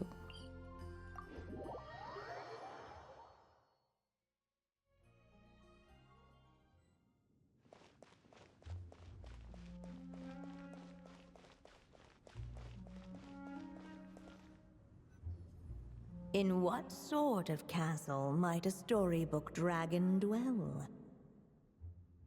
The witch turned to a mighty dragon born upon the wind to seek her answer. From afar, she beheld a solitary castle, standing lonely beneath its wings, and wrote it into words. Its walls kept out the wind and rain, yet also cast a solemn shadow. Enveloped by their shade, the story's boughs were lulled into a torpid slumber and reached no further skyward. So that's the clue. I think we're meant to find a place where dragons live, and this time, in the real world. I asked around, and it just so happens that there's a place like that in Mondstadt. Yep, that checks out. I've heard that the dragon here is called Dvalin, and that he's a magnificent creature. I hope I get the chance to meet him. Wait a second. Do you think having the two of them meet is the best idea? You know, considering everything that happened in the past? This Durin is different. How would we even explain everything to him? Well, if we do run into Durin, it should turn out okay with us there at least. Is something wrong? Nope. Let's go! Paimon, it's rude to whisper at people when they're right next to you. Take me up! Or about people, even. Ugh. Oh, you want to go all the way up there? Psh. Teleport.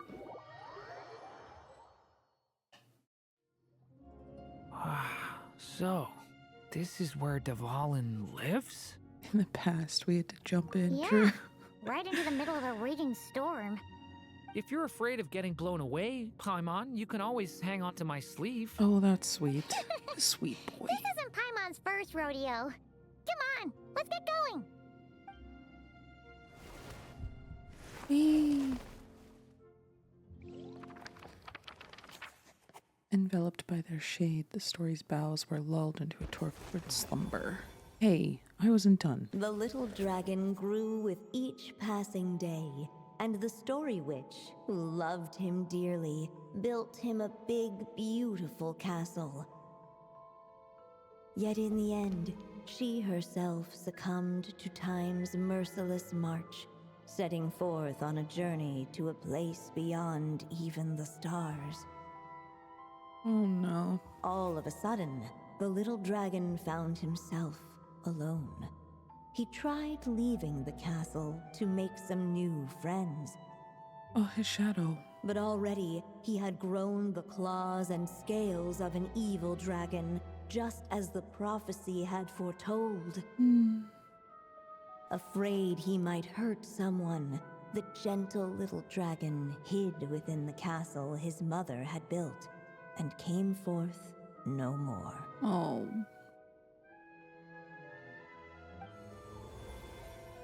Huh. Looks like we're back in the story world. And from the sounds of it, this chapter must be about Simulanka, right?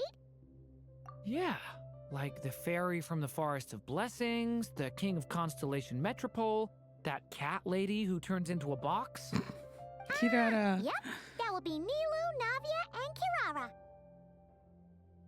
Oh, and there's Hat Guy, too. Only lately, whenever I see Hat Guy, I get this strange feeling. What kind of feeling? It's like there's something on his mind. He hasn't told me what it is, but I can sense it all the same. Same, Durin. Well, he's always been kind of broody. I guess I should focus on fulfilling my mother's final wish for now, though. Yeah, we should get started on this chapter. So, let's track you down and free you from fate's curse once again. That day, a small band of adventurers suddenly arrived beneath the castle walls. They promised to help the little dragon cast off the curse of fate. Yet as they stood beneath the castle walls, it appeared they had no idea how to even begin. Hey!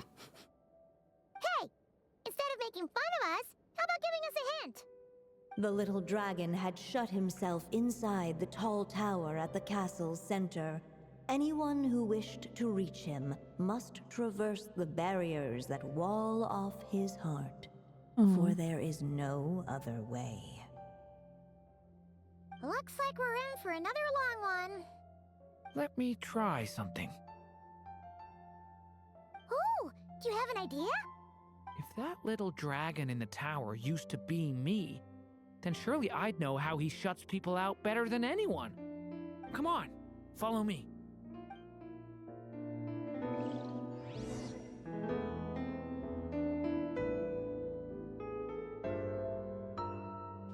Huh. That telescope. I've seen magical tools like that before. It should come in handy. Okay. Magical blocks. Up. Okay.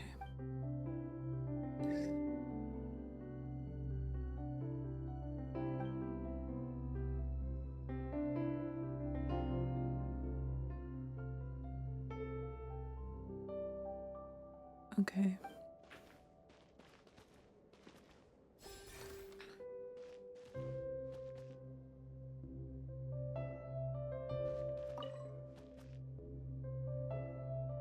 Oh, it's right there.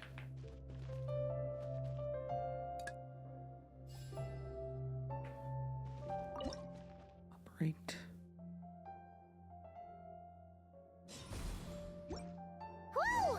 Oh. The block just got bigger! We can get past the obstacles ahead by using these blocks to jump upwards. Oh.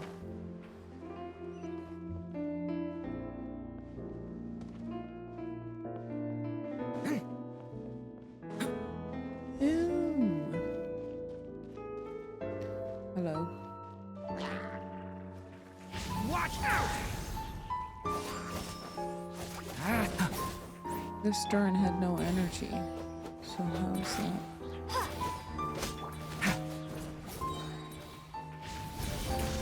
The story has only just begun! Finally fighting Durin. Get back!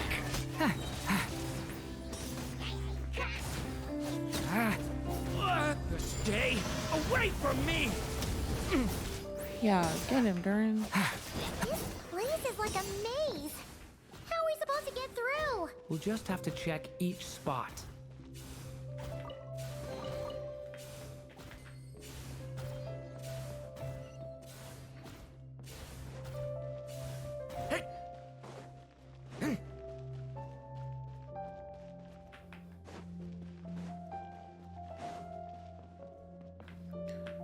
Oh, a ladder. Want to make sure I didn't miss anything, though.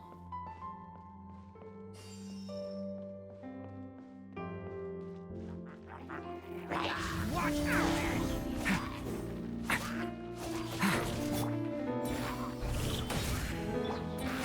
Okay! New life! Oh! Hey.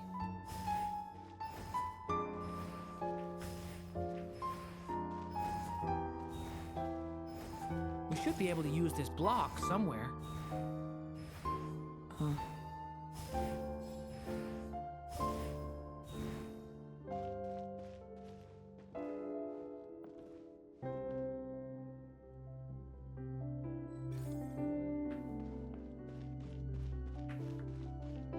You can't go very far with these. Oh, there it is. Looks like this telescope is missing some blocks. Oh. Let's try the one we just picked up. Still not enough. Guess we'll have to keep searching. Oh.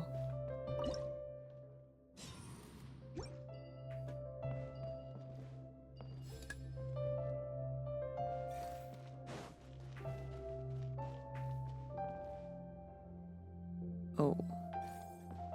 Oh.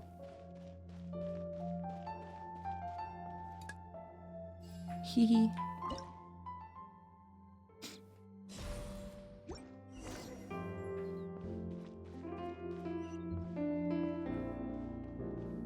Ooh. Look! Seems like someone's stuck down there. Oh. Should they continue towards the tower or plunge into the shadows to rescue those in need? I can A just help. difficult dilemma indeed. The path to the tower is up ahead. It's so dark here. Hey, there's a fire over there. Let's go check it out. Why is Kirara here? Or a Kirara box? Wait, is that? A little pixie that can fly. Are you here to help the dragon break his curse too? Oh, what's this? More brave adventurers bold enough to set foot in this castle? Come, join the ranks of your liege's guard. Nilu? No. I'm a flying squirrel fairy. And I'm a giraffe king. Not this Navia you speak of. It is Nilu and Navia. That's right. Oh, and don't forget Catbox Lady. Are you friend or foe? Friend! Definitely friend, That's so funny. Catbox Lady? Yeah, Simulanka is a big part of Durin's story. So, guess it's no surprise the people we were with there would make an appearance. Okay, I think I get it now. Flying Squirrel Fairy, Giraffe King, Catbox Lady, please follow me. The shadows cast from the high walls of the tower were manifestations of the group of brave creatures sought to aid the little dragon in... These shadows are blocking our path. It seems like the little dragon is afraid to meet us. If only we had more firelight. But you three don't seem to fear these shadows. Why? Because I carry more than enough firelight for all of us. Besides, even though we're here to complete the story, who says it can't look a little different this time? Before I met you all, I was so sure I'd never make a single friend. I pushed away anyone who tried to get close, until some kind of miracle brought you to me. This time, allow me to return the favor. I'm not sure I followed all that, but you want to help the little dragon break his curse too, right? Yes, so This is please, so cute. come with me.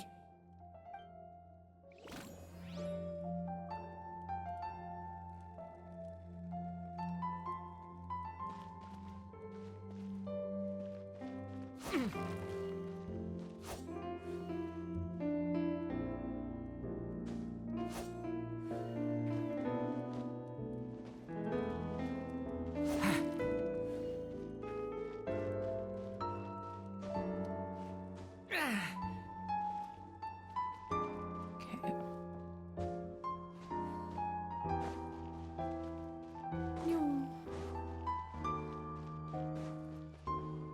We must go save the little dragon. Whoa.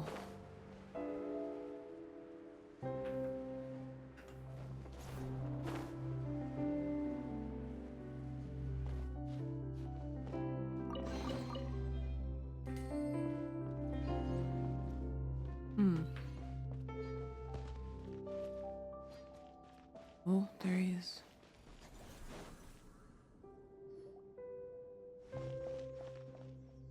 Come on, Durin, or, little story dragon. Just calm down. Stay back! I don't want to hurt you. Oh.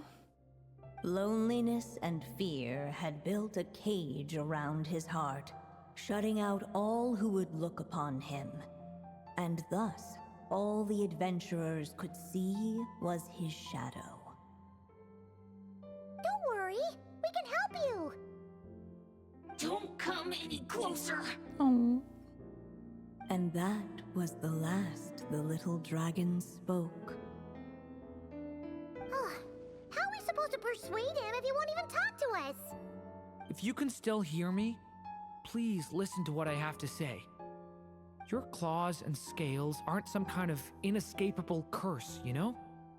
You'll overcome it one day and make lots of new friends. I'm sure you think I'm lying. After all, no matter how many times you've tried to break it, nothing's ever worked. This time is different. I brought your friends here to see you. Oh, what did you say? Hi, little dragon. I'm the Flying Squirrel Fairy, and I'm here to help you lift your curse. Will you talk to me? And I'm the Giraffe King. Don't be afraid, little one. We're not afraid of you. I'm just a cat in a box, but I'd very much like to be your friend too. These are my friends? Yeah, they're your friends in the future you'd be trying to avoid. I can promise you that. They're reaching out, so you just have to ask yourself one question. Do you accept? After a long silence, heavy footsteps echoed from the tower's shadows. But still, the one who made them refused to step forward. Though the cage to his heart had been unlocked, the little dragon remained ashamed of his claws and scales. How can I face my friends like this? No. Don't worry, little dragon. We're gonna offer up our blessings and make a wish to the goddess of fate to release you from your curse. Yeah, just like last time. Make a wish? To the goddess of fate? At that moment, the Merry Witch made her entrance. Hello, little one. Don't be afraid. With the blessings of your friends, your wish shall be granted. Oh. Alice?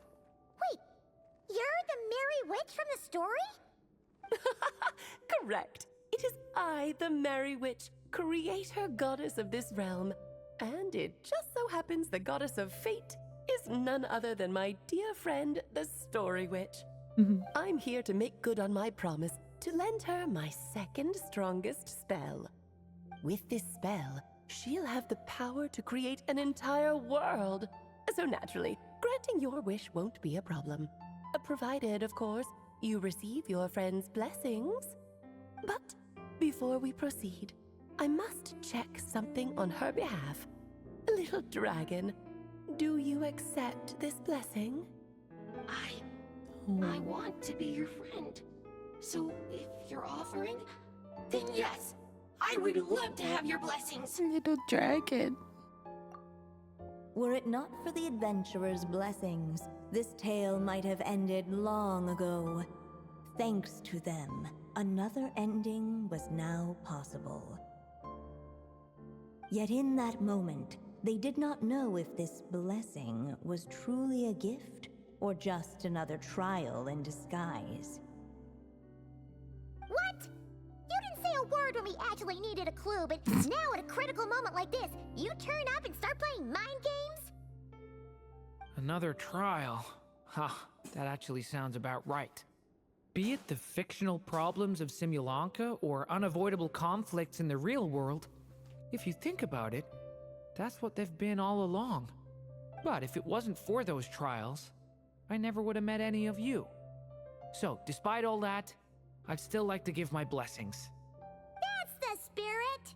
Come on, Durin! Let's help you make your wish come true again!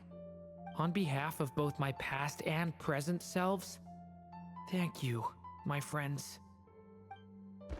Fortunately, a brave band of adventurers heard tell of the little dragon's story. Determined to lift his curse, they fought their way through countless trials. To help him, they offered up their blessings and made a wish to the goddess of fate. At last, their wish was granted. Shaking off his scales, the little dragon stepped out of the tower's gloom. Cute. But his time in the world beyond the castle would soon teach him this gift would bring blessings and trials of its own.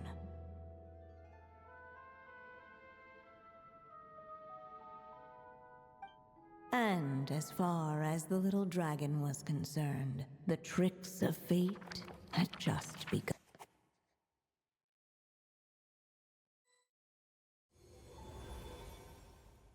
That was a really cute chapter. So, Durin's wish came true, just like it did before. If this story was written by my mother, then surely that was the last chapter we just completed. Oh yeah! So, in other words, we finished it! Looks like that's a wrap on Alice's task, and there's even some ink to spare. Guess we'll have to wait for her to make contact, like she said. So, my mother's final story has finally come to a close. Sounds like you're a little sad to see it end. Back when I was still living in Simulanka, I was always under the illusion that my mother had never truly left. Every day I spent immersed in that world. It felt like she was right there by my side, still reading me bedtime stories. But now... Durin! That's right! Oh, And Durin. you've got so many other friends waiting for you back in Mondstadt! Yeah. Speaking of which, after all that flying around, Paimon's starting to feel hungry again. So, why don't we head back to Mondstadt? Perfect excuse for a big meal with the rest of the gang. Now that you've fulfilled your mom's final wish, a little celebration seems in order, right? It's just a pity we never got to see that big, beautiful dragon. You were really looking forward to meeting him, huh? He might not be here all the time, but Paimon's sure you'll get a chance at some point. All right, no worries. Anyway, since this feast is to celebrate me fulfilling my mother's final wish, I guess it should be my little treat. Pretty sure that's how humans do it, right? Oh. Nuh-uh. This one's on the Traveler and Paimon. Celebrating each other's achievements is what friends are for. Honestly, when it comes to who treats who, human rules are so complicated. See? He wants to be friends with you too. Oh, the Rollin. But the moment hasn't come. At least not yet. In any case, the story should have a better ending this time, don't you think?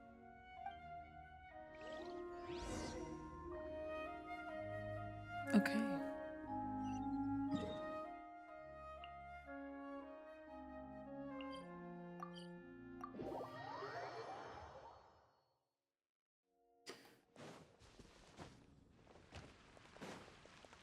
Kaya.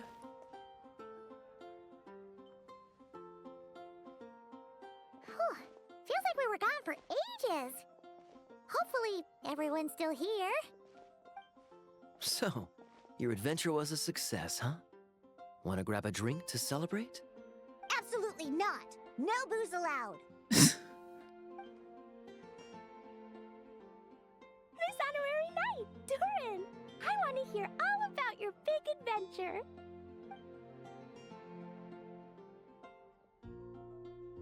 Who's that? Why is she looking at us? A big meal for everybody first. We'll talk while we eat. Yippee! Excuse me. Did I hear you call him Durin just now? But wasn't Durin the evil dragon that fell on Dragonspine? Come on, miss. This Durin isn't that evil dragon from Dragonspine. Albedo said... well, it was kinda confusing.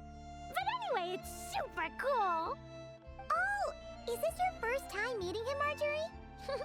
No wonder you're getting him confused. Still, even if you hadn't met him yet, shouldn't you have heard about him at the very least? At this point, pretty much the whole city has.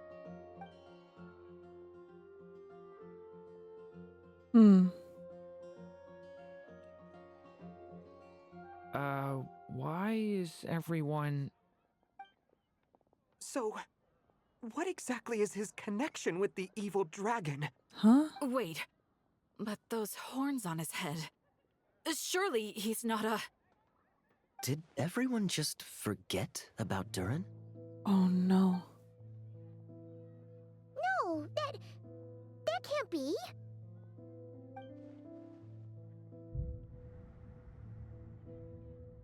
What happened? Oh no. The tricks of fate had just begun. What? Watch out!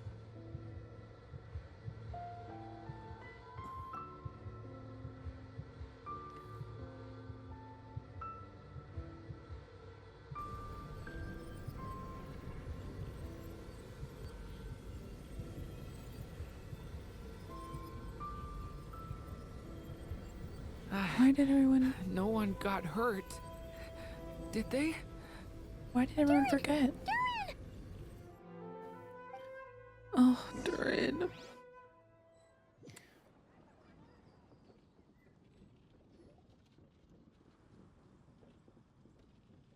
I just had Barbara check him over. He's not badly hurt, but he seems to have burned through a lot of energy fending off some kind of dangerous power. He'll need some time to rest before he wakes up. So, can someone explain what's going on here? It seems like, aside from Durin's close acquaintances, the people of Mondstadt have forgotten everything about him. How could that even happen? Worse still, the abyssal power within him is showing signs of extreme instability. Could be a separate issue, though. I'm not sure. If the abyssal power inside him spirals out of control, Mondstadt will be in grave danger. I completely agree. All right then. As acting Grand Master, I'll send a letter requesting Albedo's immediate return.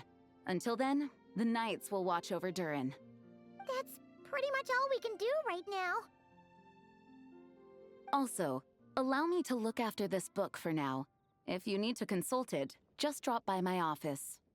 Do you think the book might have something to do with what's happening? It's just weird that Alice still hasn't contacted us. Maybe we should head back inside the book and take another look. Whoa. No need to worry. He's stable for now. Klee was really looking forward to hanging out with Durin. Oh. We'd better not tell her what's happened to him just yet. Klee. I'll have the Knights notify you as soon as he wakes up. Okay.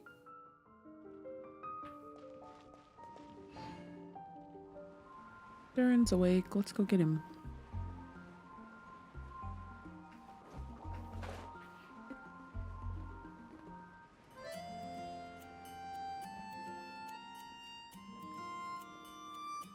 Jean! Oh. Hello, you two. I'm glad you got my letter. Durin's awake and waiting on the bench over there. I'm here if you need help. Just give me a shout. Don't worry about us. We'll be fine. Oh, hey, you two. I just remembered what happened right before I passed out. Thanks for holding me back. I shudder to think what might have happened if you hadn't.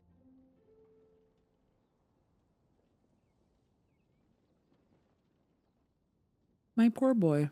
I'm fine now. It's just... a lot of people seem to have forgotten me. Don't worry. We'll figure out a way to fix this. Why don't you start by telling us what happened? It felt so strange.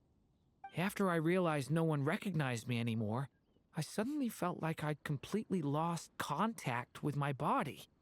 Abyssal power lies sealed within this body I inhabit. So when I lost my connection to it, I lost control of that power too. Whoa. It wasn't until I heard everyone calling my name that I was able to reconnect with my body. You lost contact with your body? Does that mean there's something wrong with it? Sounds like we need Albedo more than ever. I don't think the problem lies in Albedo's alchemy. Huh. But then, why are people forgetting you? Guess that's what we need to figure out.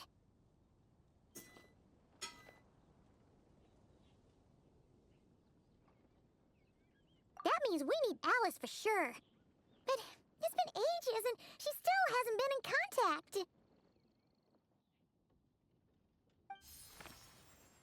Now would be a really good time for a hint. How could the story's budding branches even hope to reach beyond the towering walls? Leaving the castle, the witch went off in search of the tallest, grandest tree in the whole world. High up in the canopy of that tree, she sought a resting place, a refuge where the little sapling might take root. Go to that place, for it was there that the sapling felt its first breath of wind. Huh? Was that another clue? Does that mean the story isn't over yet? Leaving the castle. It just occurred to me. If this story is all about my own experiences, then wouldn't what happened after I left Simulanka be part of it too? But how could she possibly know exactly what would happen? And even if she did, how could we know when the story was complete?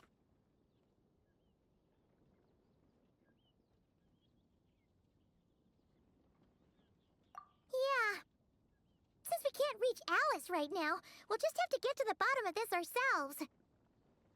But first, we gotta figure out where this riddle wants us to go. The tallest, grandest tree in the whole wide world. Huh. The only place that ever gave me that feeling was the one I ended up in right after leaving Simulanka. They had great coffee there, too. And so many books you'd never run out of things to read.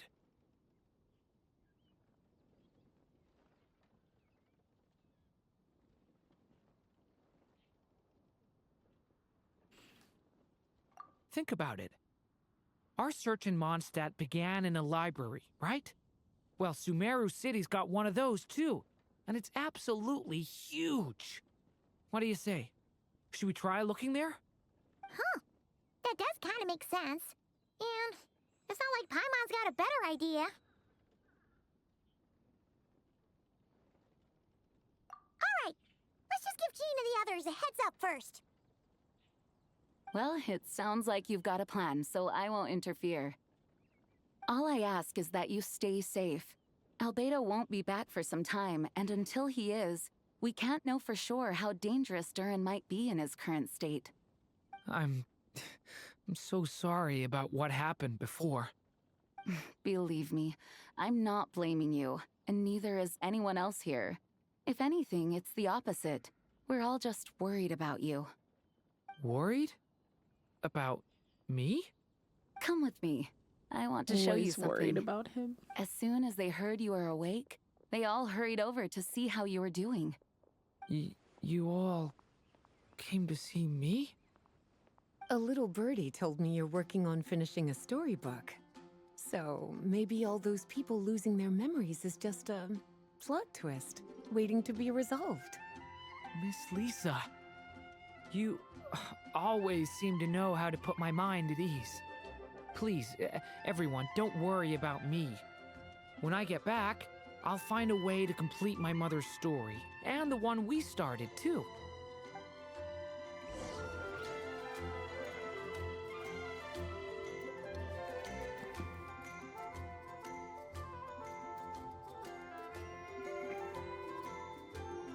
All right.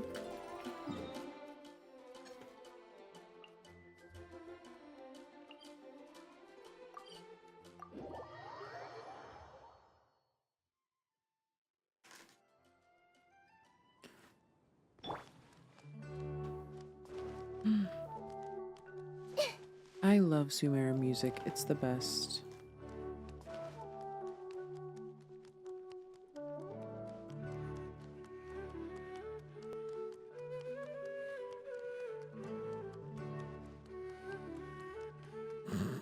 That run is crazy. What? But I think it's way better to stay here and study. Why do you teleport to the house of Dana and it teleports you all the way up there?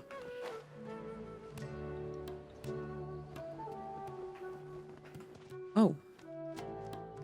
I forgot stamina was a thing.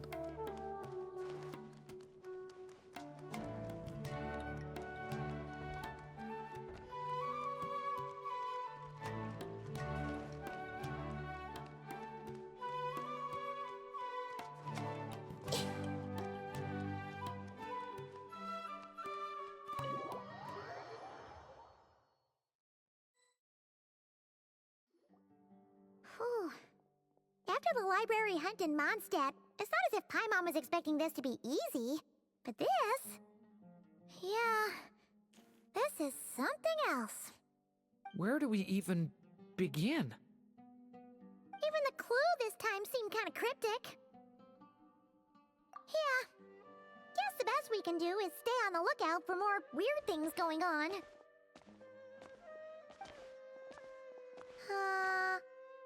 Huh? Sorry, what was that?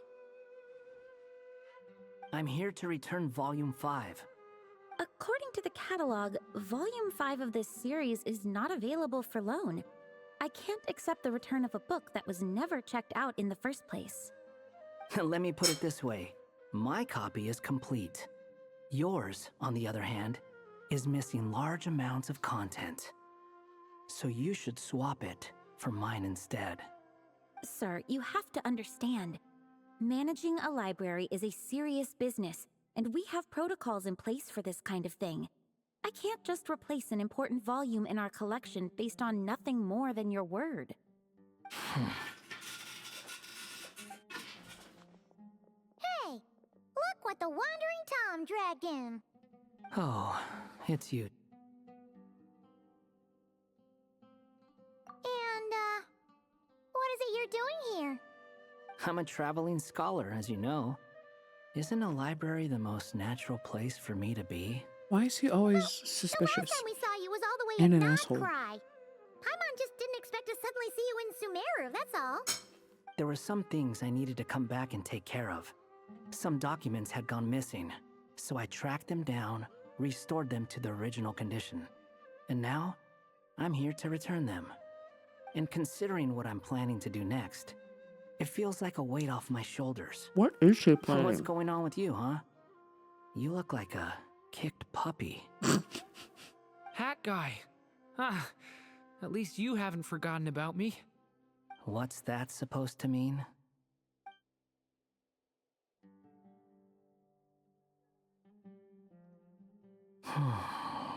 So it's been getting worse. Sounds like you know something we don't. After he left Similanka, he spent some time traveling Sumeru with me.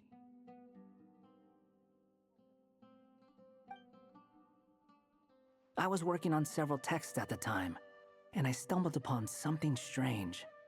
Anytime Durin of Similanka was mentioned, before long, the record would disappear. Which means, all the remaining records on Durin are about the evil dragon that fell on Dragonspine. How did you even discover that? If I remember correctly, Hat Guy loved the time he spent in Similanka so much that he started writing a travel log. That's besides the point. The fact is, you're not affected by the ley lines of this world. I'm sure you can grasp the implications of what that means. His case is different from mine. It's more like the world itself refuses to accept his existence. It started with a few written records, but now, it sounds like it's spread to people who never met him or didn't know him well. At this rate, the whole world might forget him altogether. The whole world? But that includes all my friends in Mondstadt, and even Hat Guy, too. So that's what you've been worried about all this time? Why didn't you just tell me? There are more important questions right now, like figuring out how to fix this.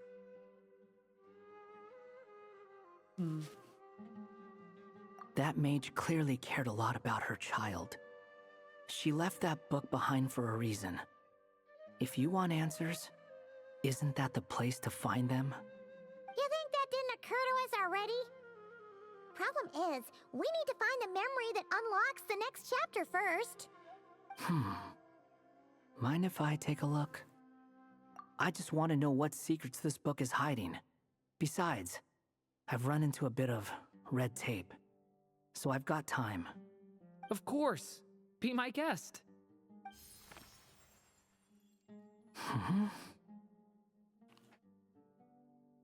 So, the memory we've been looking for was about you all along?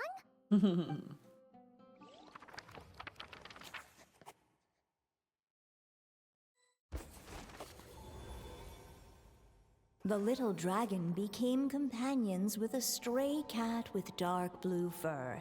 Cute. It was a friendship born of all they had in common.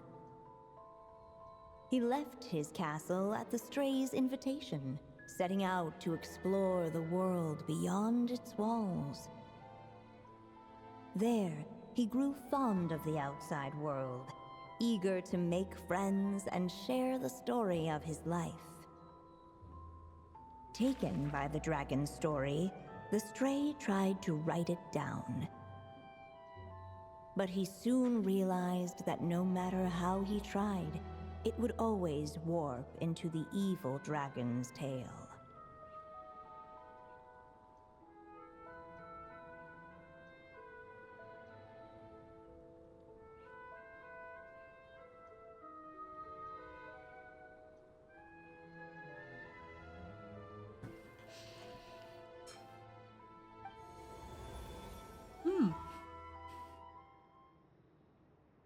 So, is this the world where this chapter takes place? Looks like we're at the top of some kind of gigantic tree. This one must be about what happened to me when I first arrived in Tevat. No wonder the memory that unlocked it was about Hat Guy. Most of my memories from that period were. Hold on. Anyone want to explain how I ended up looking like this? Oh my god. Maybe you've become a character in the story too. You see me as a stray cat? A wandering So cute. Tom, to be exact. You should count yourself lucky. Of all Durin's friends, your character is by far the most memorable. Maybe it's because I've known Hat Guy for longer, so my impression of him is more vivid than the others. Vivid? Then how come you haven't changed one bit? Guess that means the impression the traveler left was so vivid, it didn't need changing.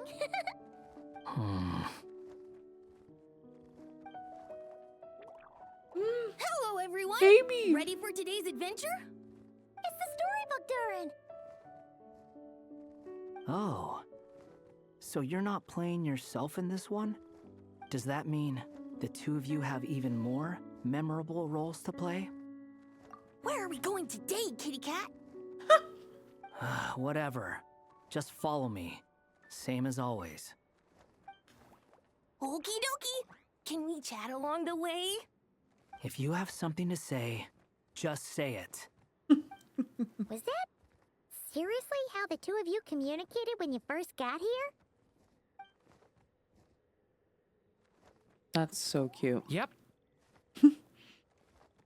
Anyway, how do we get ourselves out of here? Usually, the narrator gives hints to help us figure out what to do. Speaking of which, about time we got some of those, don't you think? The story's vines had woven themselves together into a giant tree, the boughs of which a little storyless dragon now paced, homeless among its Storyless? leaves. He had to find a way to leave this place and set off in search of a home of his own. If he stayed, the world would erase him from its memory altogether. To leave this place. But where am I supposed to go? The little dragon felt completely lost. Just like the vines, the road ahead branched off into different directions, twisting and turning before disappearing into the mist. But as luck would have it, a prophetess waited up ahead. Perhaps she might know where each path might take him.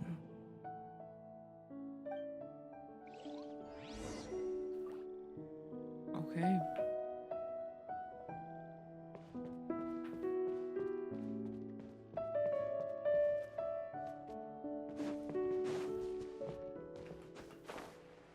How am I supposed to get up there? Oh, I just need to get close.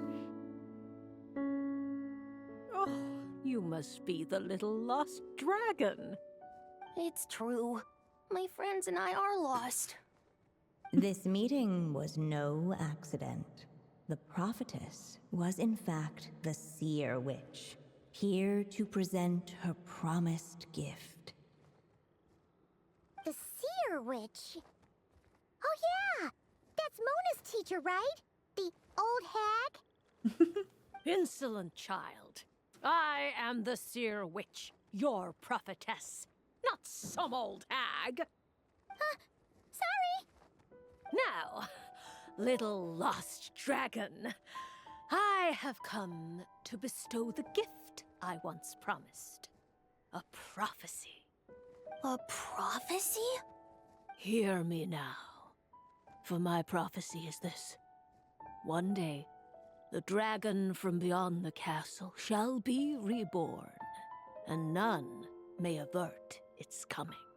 The wind took the prophecy and swept it off into the distance. And so, the little dragon was shown a path to wander. As far as I remember, once that alchemist from Mondstadt learned about the prophecy, he chose to stand with you against the evil dragon. So, what does any of this have to do with you being forgotten? Oh, wise witch of prophecy. Could we trouble you with another question? As enigmatic as she was elegant, the seer witch spoke no more, for her thoughts had long since returned to the starry firmament above. Just when we actually needed her.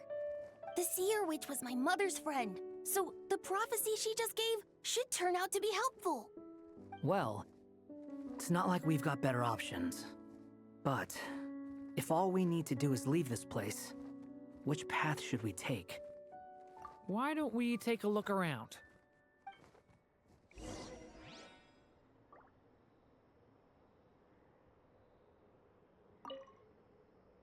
As enigmatic as she was elegant, the seer witch spoke She no really more, won't say anything else. for her thoughts had long since returned to the starry firmament above.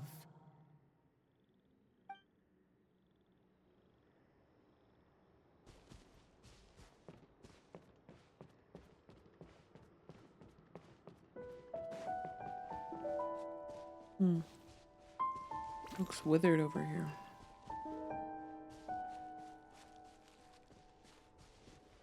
Go to where the wind blows from. Pass through the thorny bushes. It only takes one to go this way. And it takes two to go this way. What? But why?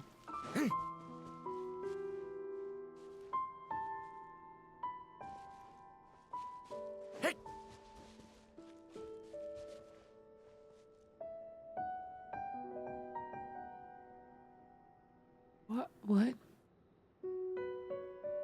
What makes the difference? Why? Return to the castle? No way.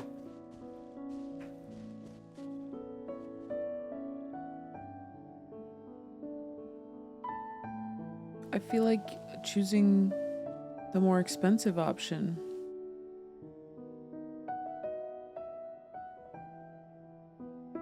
Right? Like,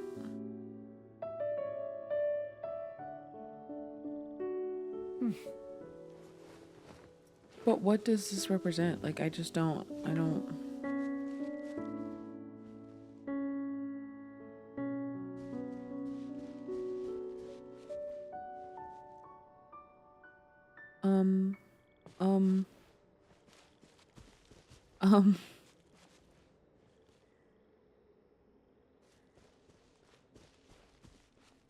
I guess The we go wind this way. kept blowing, but the little dragon had not yet resolved to follow it. Before him lay a foggy path, and where it might lead he could not tell.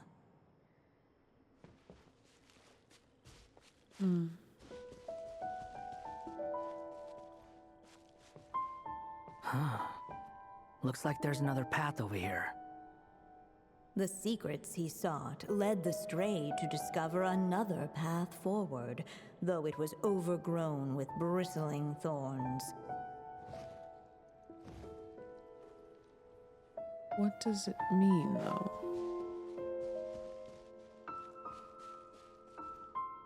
Looking back the way he had come, the little dragon saw a gentle glow, a warm light that reminded him of somewhere familiar. The castle his mother had built for him still stood tall as ever, and in the paradise behind its walls lingered many joys of the past. Its gates were always open for him, a haven where no tales of wicked dragons were told. But I just don't... Why would I choose either one of these?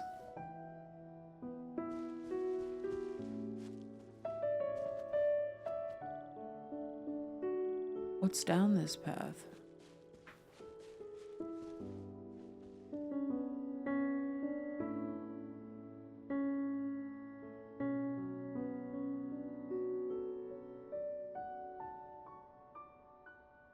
I'm just curious. What if I need more ink at the end?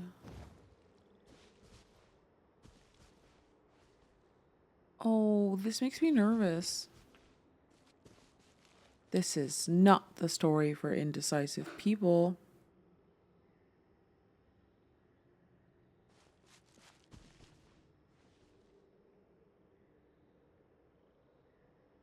I like that all the branches that lead that way are thorny. That's so cool.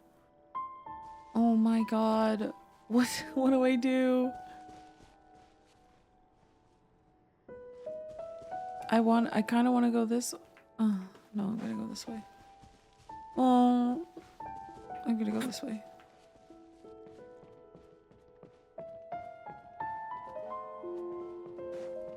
Oh, can I scout ahead? No, that was it, I think. If we go this way, we'll be heading back to Mondstadt, just like we planned. Out of all the options so far, this seems like the safest, right? At least we know what happens next. He helps stop the evil dragon from returning, gets a new body, makes a whole bunch of friends, who all just forget about him. But you didn't forget, Hat Guy. I'm just saying, choosing this path wouldn't solve the main problem. You'd still end up being forgotten. Huh. I'm not against choosing this path. I just wonder what secrets it might be hiding. Good Let me think about it. Hat Guy. Back we go. Let's check out the thorny path. I'm not going back to the castle. Huh. Looks like there's another path over here. The secrets he sought led the stray to discover another path forward, though it was overgrown with bristling thorns.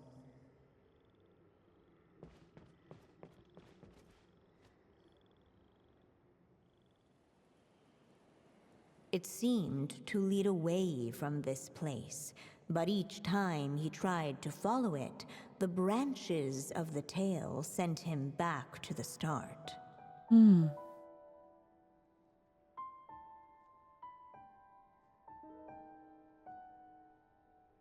Oh. So the author managed to work this book into the story too. I'll hand it to her. This book is fascinating. What's going on here? When I first realized you were being forgotten by the world, I thought it might be because you spent too much time with me. In which case, the only hope of a cure would be to cut our ties for good. Oh. What makes you think that? Once upon a time, the stray tore apart his own story and was forgotten by the world beyond the castle. He believed the story had cursed him, and that his misfortune had rubbed off upon the little dragon. The story's curse. No wonder. It was just a suspicion before, but now I think it's something we have to try. No way. What do you mean? Try what? One of the story's branches is a path I can't take. If you follow it out of here, I won't be part of your story anymore. Considering what the strange magic in this book is capable of, making that choice could cut our connection once and for all. As long as there's a chance it might work, it's worth a try. He's not like me. He deserves for the world to remember him. Oh. Well, maybe Hat Guy has his reasons for thinking that way, but that's not the kind of decision I can make so easily.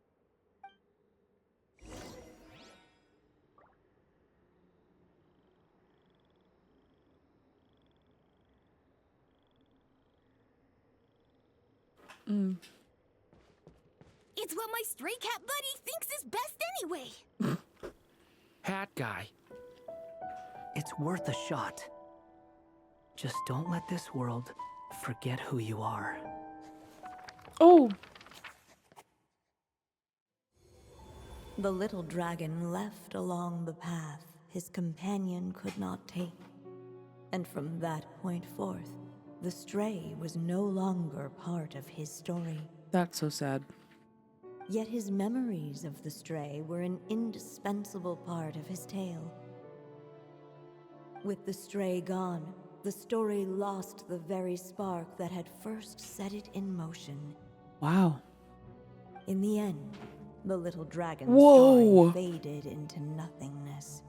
And in the world beyond the castle, only the evil dragon's tale endured. That's crazy. So we have to go. Oh. Is We this have to go. me? And so the story ended, with the little dragon fading from sight, leaving nothing but the evil dragon's shadow in his place. This is kind of nuts. Oh no! But Durin! Ugh! Way to go, Hat Guy! Paimon.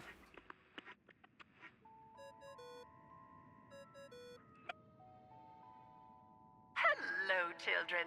If you're hearing this recording, it's because you've reached a certain ending.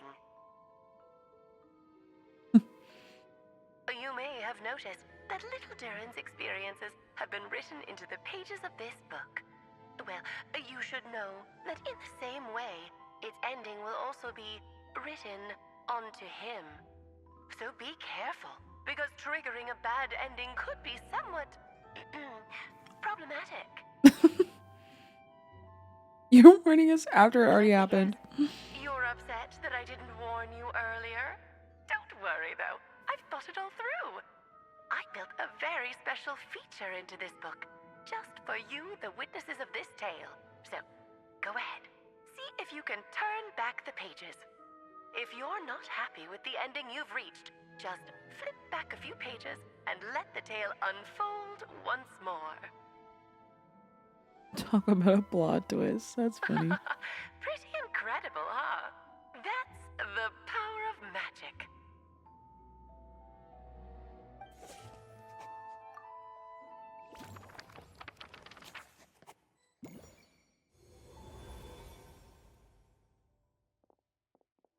Ugh! That last ending was awful. No way we're picking that path again. What are you even talking about? Hurry up and pick a path so we can get out of here. They all forgot. Let's pick one together.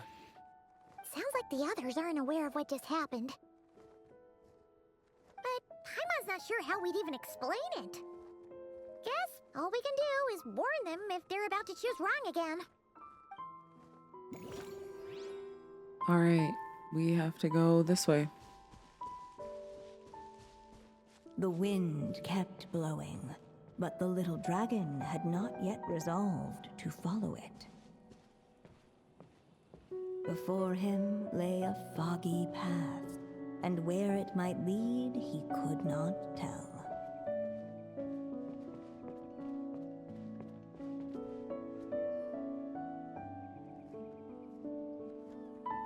If we go this way, we'll be heading back to Mondstadt, just like we planned. Out of all the options so Why far, can't I skip seems this like the dialogue, safest, though? right? He helped stop the evil dragon from who all just. But you... I'm just saying. Skip. Choosing this... Skip. I'm not against choosing this path. Let me think about it.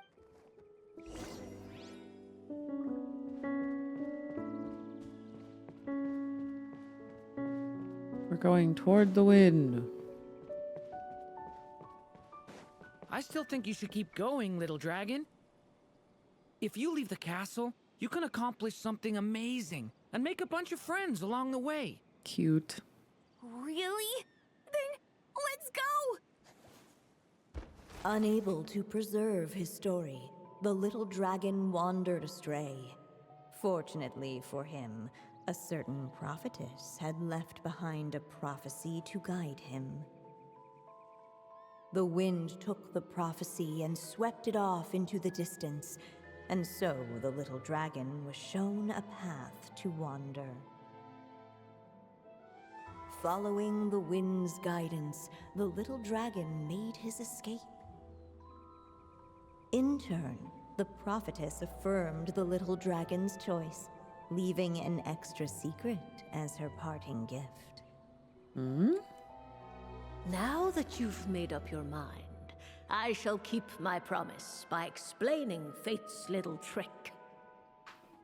Long, long ago, the gods of the high heavens gave the world outside the castle a magic of its own.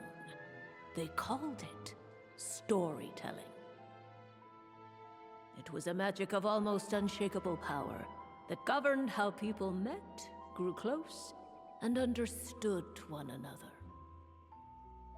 Each person had a story meant for them and them alone, one whose ending was written in the heavens long ago. In truth, your story and the evil dragons are simply two versions of the same tale, and that is something the magic of storytelling cannot abide. Beyond the castle's walls, your story cannot take root, for the evil dragon's tale has done so already.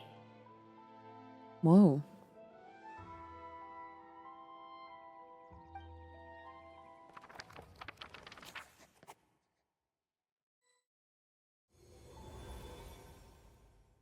So, that was the secret? Huh. But what does that mean? You still don't get it? Simulanka Durin and Tevat Durin share a special kind of connection. Their fates are mirror images of one another. While they were in two separate worlds, there may have been some mutual influence, but their fates were independent. But when Simulanka Durin came to Tevat, a version of his fate already existed there. So, how can two fates exist at the same time? The answer is, they can't. The rules of this world don't allow it. You can't return a book you never checked out in the first place. So, what's Durin supposed to do? Those mages seem to have come up with quite the ingenious solution. What solution? I'm here to make a return. As I said, there's no record of Volume 5 of this series ever being checked out. Then just think of this as Volume 6. Based on what I know, the author was planning on publishing another volume anyway. The catalog does have a slot reserved for Volume 6. So, this is it? Sure, let's go with that. All you need to know is, I'll be the one writing this series from now on. You...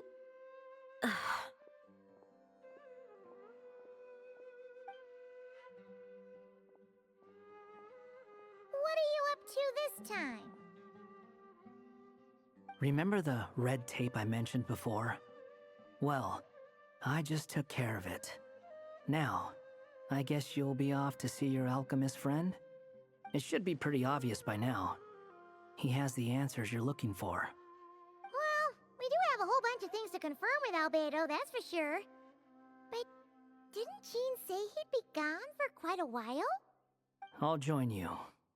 Just let me know when it's time to go. Hat guy? Don't sound so surprised. I'm part of this story too, aren't I? I'm just playing my role. Well, yeah. But it's not that. I just feel like you want to help, but something's holding you back. When I first realized you were being forgotten by the world, I thought it might be because you spent too much time with me. I even thought cutting our ties might be the only way to fix it. Why would you think that?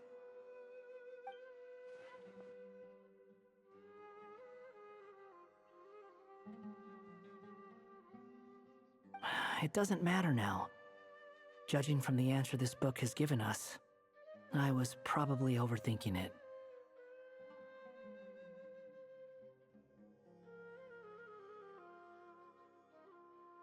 Just as well.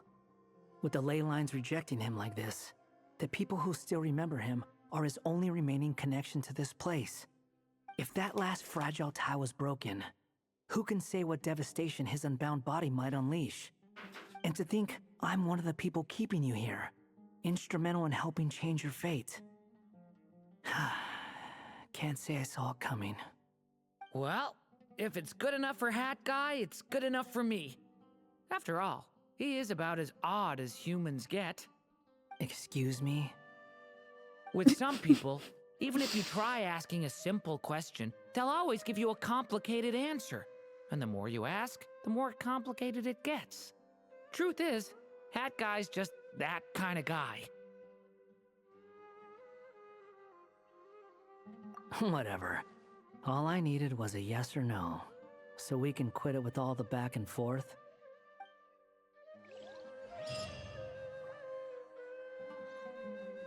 Okay. Wait for news from Albedo. Oh, God. If you feel like stepping back into the story, just come find me. No, please, dear God, I do not.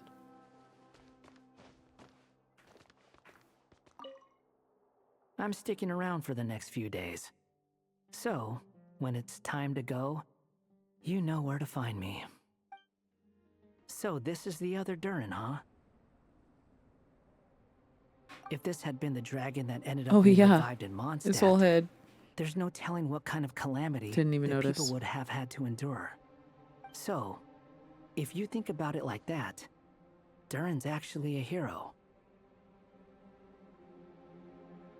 No, I'm just a little envious, that's all.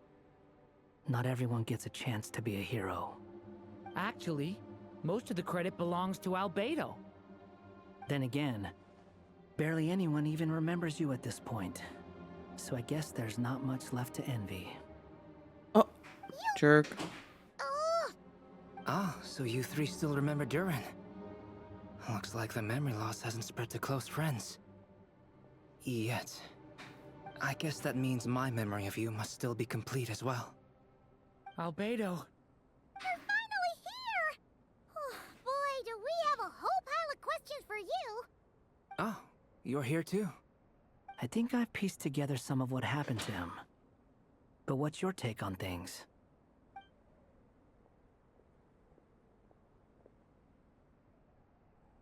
Master Jean filled me in on what happened, and I've got a few theories. But let's get on the same page first.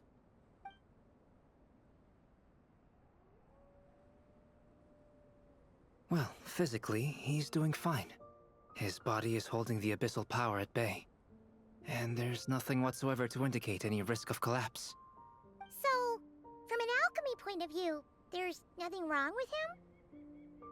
The issue isn't so much that the abyssal power within him has gotten out of control. It's that the connection between his will and body is fading. If he ends up losing his conscious will, his body will fall back on its biological instincts. And that's when the abyssal power within it will take over. This book mentioned a witches' gathering. It seems like quite a few of these witches got themselves involved in Durin's case. Which brings me to my theory. Bringing Fairy Tale Durin into this world to replace the Durin on Dragonspine means using one Durin's fate to overwrite the others. But the power of alchemy alone would not be enough to pull off such a feat. It would have required the combined use of Miss Barbeloff's astrology, my teacher's alchemy, and Aunt Alice's magic. After learning of Miss Barbeloff's prophecy, Durin and I finally came up with a way to settle the Dragonspine Durin problem for good. And I took care of the alchemy side of things, which, looking back on it, seems to have been a part of their plan all along. So now, there's only one thing missing. As for the fate theory our friend in the hat just mentioned, I still can't figure out how any kind of magic could possibly influence the fate of Tevat. but I'm certain that the answer lies within this book. So, the reason Alice had us complete this book was to make that magic possible? A form of magic powerful enough to rewrite fate itself. Well, we've no time to lose. I just need to take a look at the book. The next part of the story most likely relates to me. So the memory that unlocks it must be connected to me too. Huh? The giant tree was home to a broken branch, the shape of its splintered arm aligning perfectly with the branch that had burst forth from the castle walls. Join yourself to that broken bough, for there you may take root at last, and henceforth bask in the sun and rain of the world beyond the castle. But first, fetch the stickiest clay and let it bind the scar of the break. I see. I don't.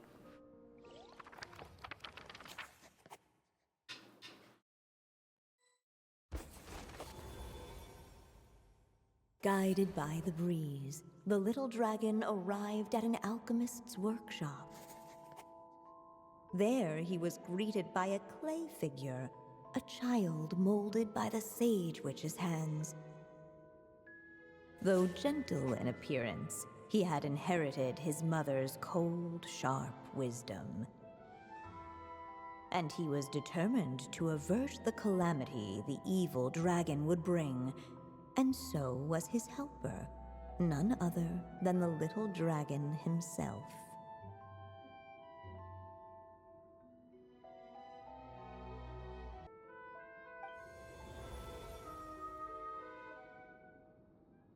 What is this place?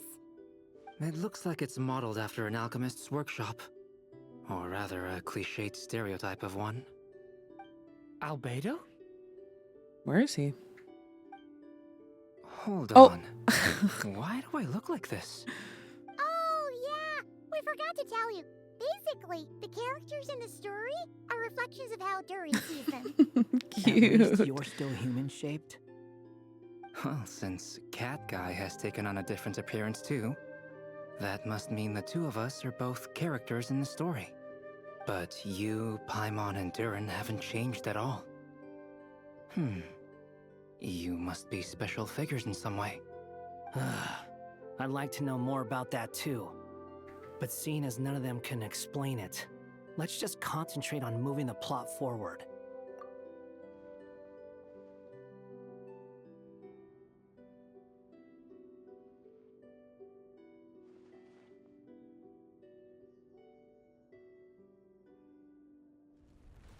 Whoa. And just like that, the group stumbled upon a hidden passageway.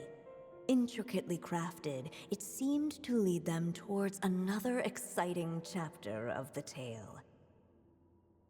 Come on! What are we waiting for? Next chapter, here we ouch! But this was a chapter that had not yet been written. Ahead of them was a storyless void, and they could go no further. What? Then what's the point of having a path here? Sounds like a pretty bad habit for a writer.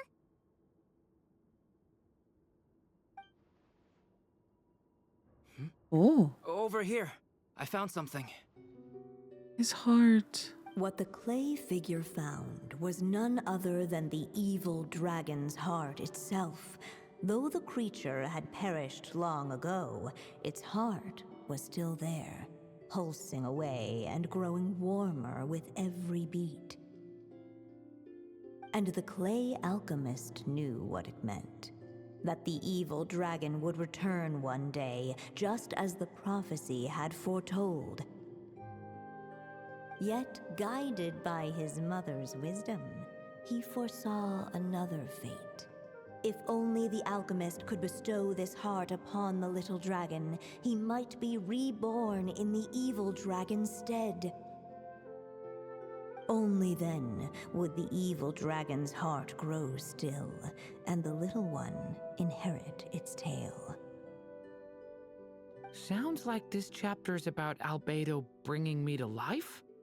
If that really was the solution, though, this would have been over the minute I finished the transmutation. So why is Durin still being forgotten? There has to be some other reason.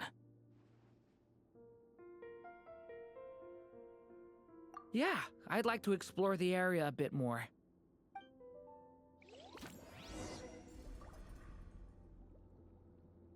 Whoa. Unless the little dragon Destroy kept the moving, heart. eventually he would be forgotten. Fuse with the heart. Unless he kept moving. Oh, look. Look, oh my god. There you are. Oh, hello there. Hey, it's Mini Durin again! What are you doing holed up in here? I was worried I'd scare everyone off, so I've been hiding out here all this time. You must be really nervous, huh? I guess I am a little nervous, but I'm also excited. I'm gonna get to stop the evil dragon and even become a human. It's all thanks to that Clayman. He's the one who talked me into it. And once I'm a human, I'll be able to make loads of friends and do tons of important things. You'll make lots of friends, that's for sure. And go on many unforgettable adventures. I'm so glad to hear it. The only thing is, the Clayman said becoming human isn't gonna be easy. So I'm feeling a little anxious too. He's right about that. Even if you manage to become a human, there will always be tougher challenges on the road ahead. Really? But even so, your friends will be there to help you. Oh? Then I'm not afraid. Funny, isn't it? After talking to you, I'm not afraid anymore either. So, are you ready now? Yep, I'm ready to become a human. What the clay figure found was none other than the evil dragon's heart itself. Though the creature had perished long ago, its heart was still there, pulsing away and growing warmer with every beat. And the clay alchemist knew what it meant. That the evil dragon would return one day, just as the prophecy had foretold. Yet, guided by his mother's wisdom, he foresaw another fate. If only the alchemist could bestow this heart upon the little dragon, he might be reborn in the evil dragon's stead. Only then would the evil dragon's heart grow still, and the little one inherit its tale. At last, the little dragon accepted the evil dragon's heart, and a new life came into being. The evil dragon's heart beat in his chest, and the little dragon's soul guided him forward. Thus did the prophecy hold true, even as fate had been rewritten. And so was the little dragon born anew.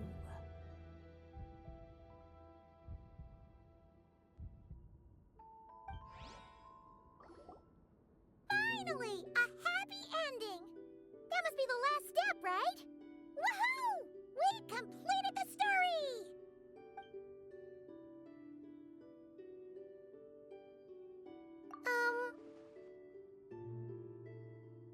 Born anew, the little dragon set off once more, his story far from over. Huh? So, that wasn't the end? What comes next might be the most crucial part of all. The real last step.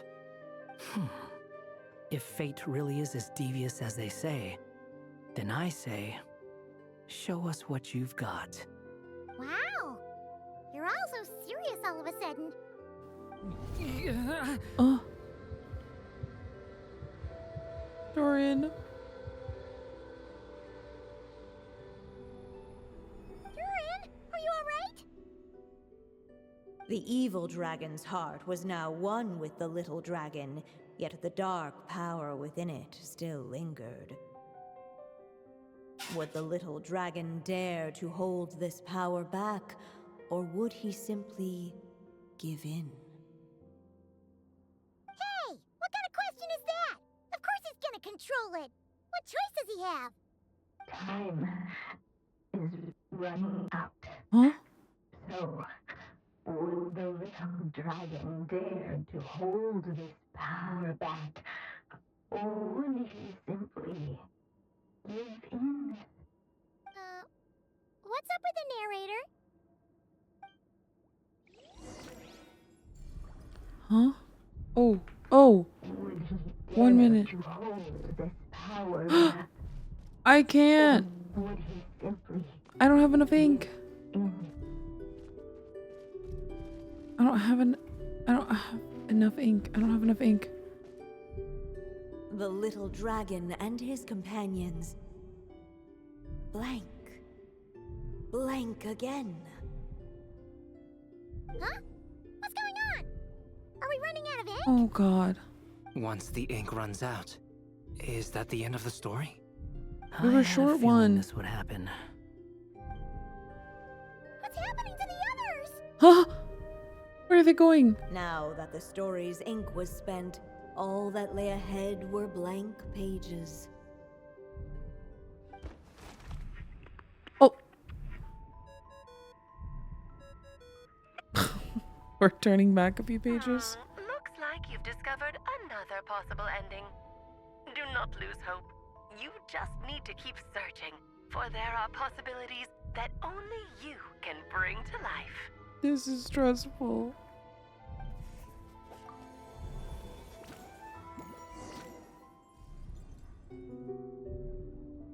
Return to the castle? To hold this power back? Give in. Or would he simply... Ahead of them was a storyless void, and they could go no further.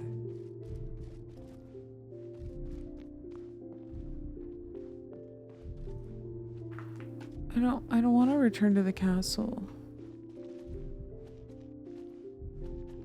Would he dare to hold this power back? Or would he simply give in? What happens if I do this? Oh god. Returning to the castle. I just never thought crossing over into a new world would create so much trouble. All I wanted was to make some friends. I'm starting to think I kind of miss being in Simulanka. You might look back on it with fondness, but if I were you, I wouldn't miss it. Why? Sometimes, moving on with your life comes at a cost.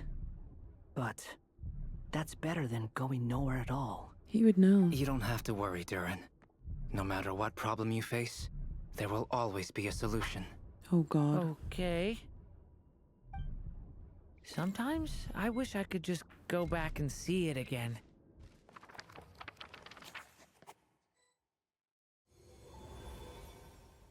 As the little dragon slipped back inside the castle's walls, the clamor of the outside world fell away. Oh, it's cute in here. There was no danger here, no problems for the little dragon to resolve. Oh no. As soon as his mother finished her story, it was time for the child to drift off into the world of dreams. And so the story ended, with the little dragon fast asleep in his castle. Oh, just no. like he had never even hatched. I hate that. What's going on? I feel so weak. Hey, what's happening? Durin, wake up! Oh god. But this can't be how it ends. Durin promised to bring back everyone's memories. There's no way he'd accept an ending like this.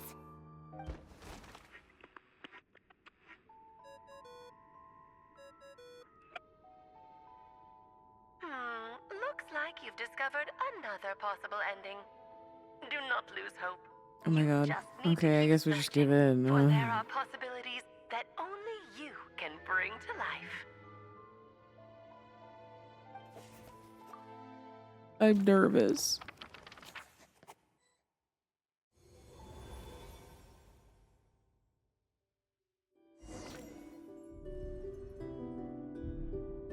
Would he dare to hold this power map? Or would he simply give in?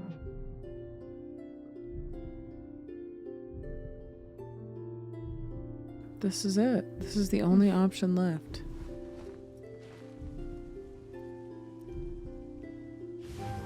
Ugh, this is so hard.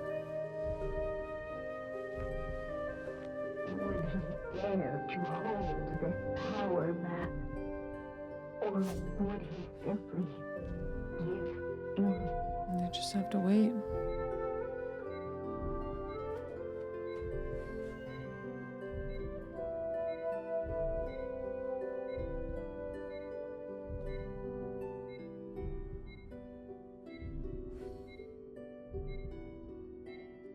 Oh my god. Don't speak, Durin.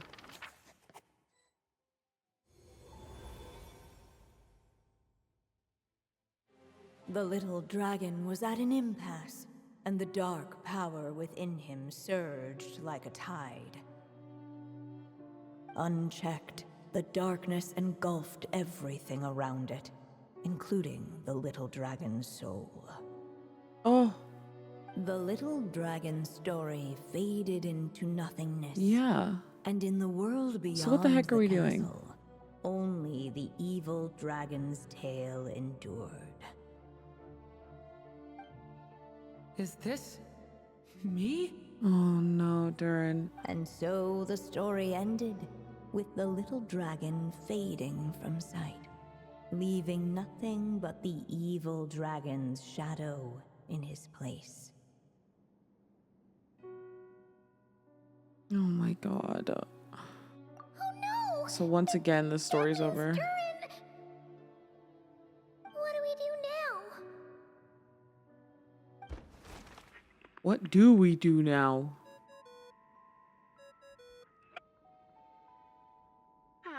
Looks like you've discovered another possible ending. Do not lose hope. You just need to keep searching, for there are possibilities that only you can bring to life. Okay.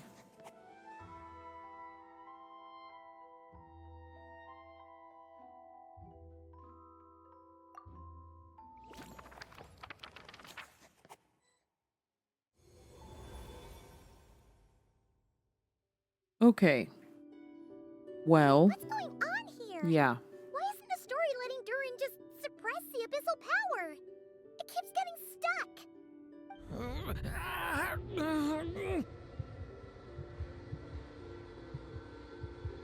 Oh gosh. Durin. It seems the act of suppressing the power counts as an event in the story.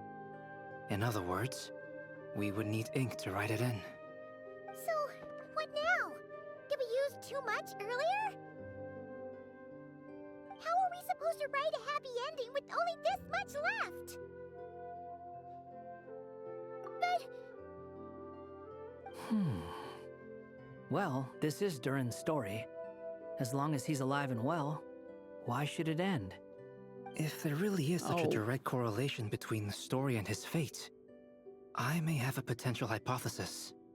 Durin was, and still is in essence, a storybook character, written into being by M. From the moment he was born, he has always dwelt within her story. And I suspect that has remained the case, even after his arrival in Tevat. Reviving Durin in the evil dragon's place was an act of grafting this Durin story onto the latter's fate. In essence, that is how his fate was rewritten. But there is a fundamental difference between a being's story and its fate. As Miss Barbeloth reminded us, the fate of every living being in Teyvat has been woven into the fabric of time. Its most natural path, therefore, is to proceed along its given track. But Durin's story, on the other hand... As Durin's connection to this world wore thin, not only have people started to forget him, he started to lose control of the abyssal power within. In other words, his story can't continue. Because the author's ink is drying up. Oh no. That's what it seems like to me. It would seem the little dragon had made a group of fine friends indeed. Save it. The question is, are you here to help him, or stand in his way? This is as far as the story can go. What path will you choose?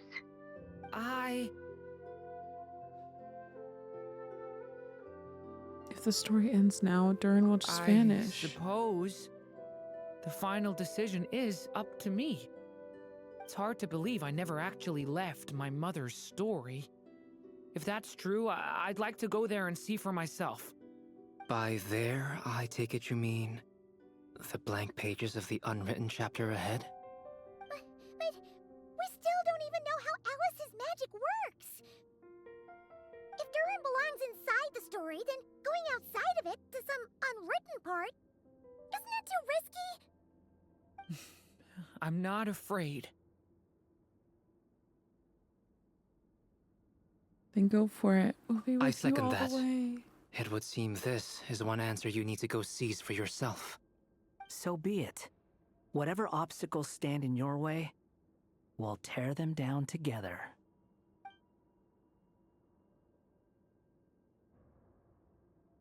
Oh, here we go. Break through the boundary.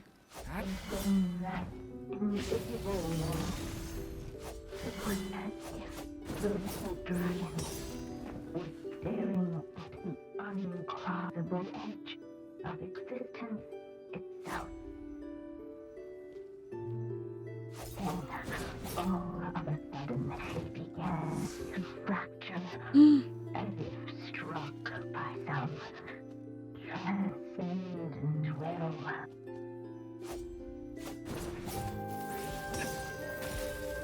Whoa! Gotta keep going.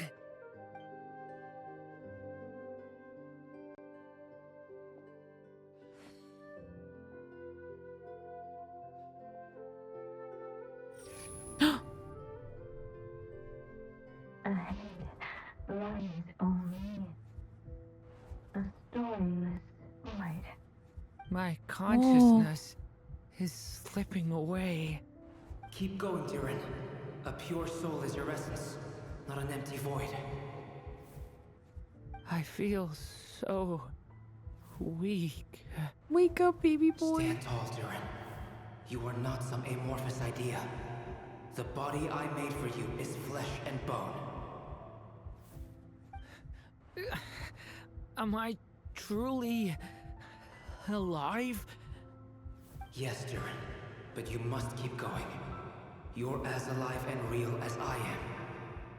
Oh. Oh, Beto. I can't feel a connection. You're not alone in this world, Durin. At the very least, you have me. Oh, he really likes Durin. I can't remember anything. Who am I? Your name is Durin, and there are many who still remember it. My name is Durin. You're taking too long. Come on, Durin, run! In this world, fate waits for no one. Wait! He's running. Where am I meant to go? What am I supposed to do? Go make your wish come true, Durin. My wish? Whoa. Your story's not over yet.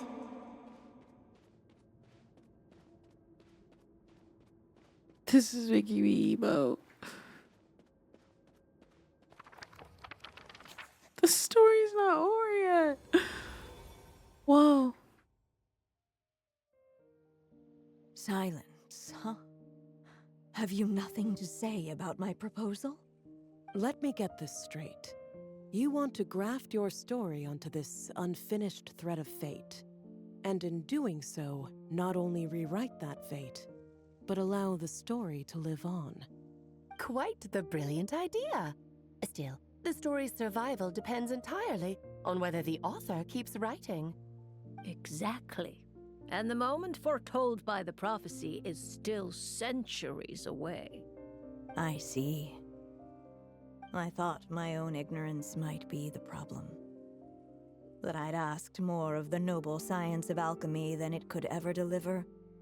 Or that I had failed to discern the heavenly signs and grasp the secret truth underlying the prophecy. Little did I imagine that time itself would prove to be the greatest hurdle of all. Well, my friend, this has been a most intriguing experiment. And from an academic perspective, at least, I don't think it was a bad proposal. Someday, the prophecy will come to pass. So remember, my friend, much like the stars themselves, there will always be something that transcends the test of time. Thank you, everyone. You've helped me so much already. But, Alice, I still have one final favor to ask of you. Will you lend me your magic one last time, just enough for me to keep his story alive until the prophecy is fulfilled? You mean you want me to extend your lifespan? No, not in that sense. As Rhindaughter once told me, the laws governing life and death are among the most unyielding in this world. I'm well aware of that. Whether it lasts a day or an age, the span of one's life is determined by fate alone. If I tried to breach that law by force, I'm afraid I would lose what makes me human. This is not a path I want to go down. If I am to die, then I shall die a human. So, what is it that you want me to do? I would like you to send this pen of mine into the future. I see. Then perhaps there really is a way I can help. I could create a kind of story magic to take over the writing once you're gone. Oh, but for it to work, you would need to provide enough of your own words for it to learn from. How much? Oh, an immense amount. So much, in fact, that you would have to spend the rest of your life writing. And even then, I'm sorry to say, it would not last forever. No matter how much you write, there is a limit to the number of words you can leave behind. But the world itself will never stop changing. Someday, perhaps, even your entire corpus will not be enough for the magic to continue describing this world. And when that happens, the story will end. Still, it's worth a try. Oh,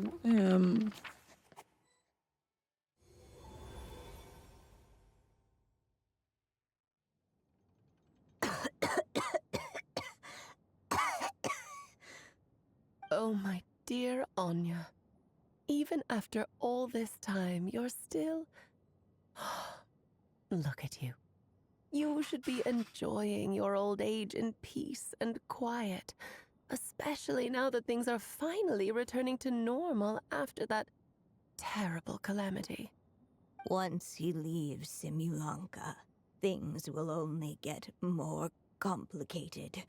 If his story is to continue, there needs to be more material for the magic to draw upon. I'll just have to skip over some of the less important details. Anya, Why do you insist on sending him out of the storybook world? Why must he face his fate in Teyvat? Why not just let him remain within the story? With my magic, even fate's curse could be undone and he could live happily ever after. I suppose. In fairy tales, all it takes is a heartfelt wish. And even a wooden puppet can turn himself into a real boy and live happily ever after. That's just how fairy tales end, isn't it? But have you ever wondered what happens to the main character after the ever after? Tell me, Alice, in your eyes, what would be a writer's greatest regret? To leave a story without an ending. Not a bad answer. It's true, many writers come to consider that their greatest regret. But I see things differently. My greatest regret is that every story I write has to come to an end in the first place. Anya. No matter how brilliantly a character shines, the moment their story ends, their potential is lost forever. For them, the story itself becomes an inescapable fate. But what if, instead, I could place my pen in their hand and let them continue the story themselves? You mean? You said it yourself. I can only leave so many words behind. Even with your magic, the idea that I could keep the story going until the prophecy comes to pass is wishful thinking at best. But I've found a way to use your magic to transform some of my finished stories into a special kind of ink. This ink is a magical medium he can use to complete the story the way he wants to. For what is storytelling but another kind of magic? And if he can experience the whole tale himself while leaving behind his own wishes and aspirations, even once he reaches the chapter where I stopped, he'll still be able to carry the story forward on his own. Oh, Anya. And so, by leaving him this ink, I can entrust him with the responsibility of writing his own story. A character with the power to write their own story. That way, he'll finally be free from the cage that is my pen. And like anyone else living in the real world, he can go on to create a life of his own. And you no longer need to worry about the constraints of my magic. What a brilliant idea, Anya. But there are still risks. First of all, once he arrives in Teyvat, he'll have to rely entirely on the story you left him to maintain his connection to that world. As you gradually hand over creative control, that connection will grow weaker, and at some point, he might lose it altogether. But at the same time, he'll also have the chance to forge that connection for himself. The issue is, this method taps into too many of Teyvat's core secrets. Any overt hints you try to leave will be erased in no time. In fact, it'd be hard for you to leave anything at all to guide them. We still have the story itself, though. I can use that to show them the way. It's entirely possible he burns through all your ink, never reaches the chapter you had in mind, and gets stuck, roaming the chapters of his past. But despite all that, I still believe in what this child can become. His hopes and wishes can be his ink, so he won't be trapped by mine running dry. Oh, what the writer you are, Anya. His Your hopes and imagination wishes. never ceases to amaze. And you do know how much I love a happy ending. You shall have my help, my dear. Thank you, my friend. Well then, my child. Do you understand what you must do? Oh. Yes, I think I do. It's my turn to keep this story alive. Then what's holding you back?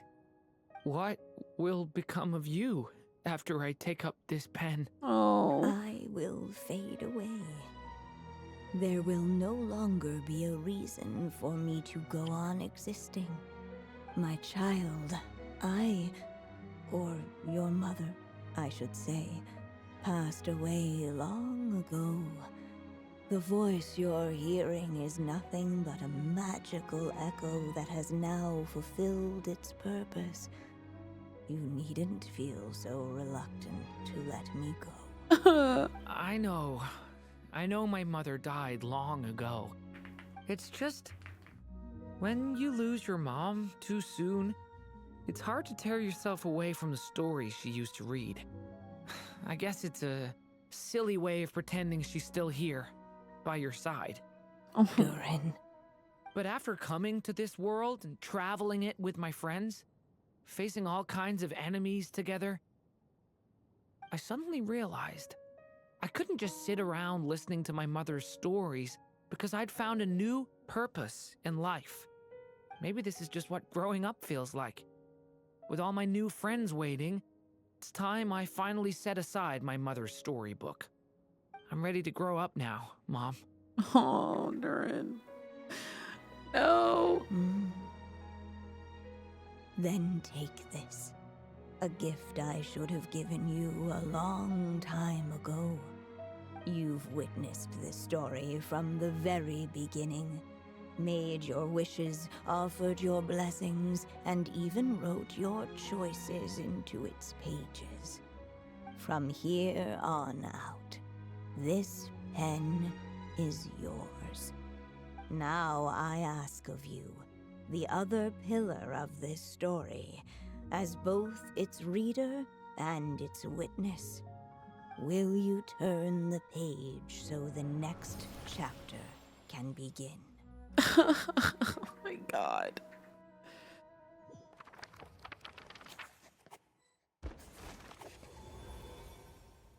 Suddenly, and without warning, the powers of darkness struck. The question was, could the little dragon prevail? Alas, it was here that the story witch's tale had to end. But Durin's tale, on the other hand, had only just begun. Oh my god. Stepping into his mother's memories, he picked up her pen. And so the story that was ending began anew. He had made up his mind to challenge the fate that barred the way ahead.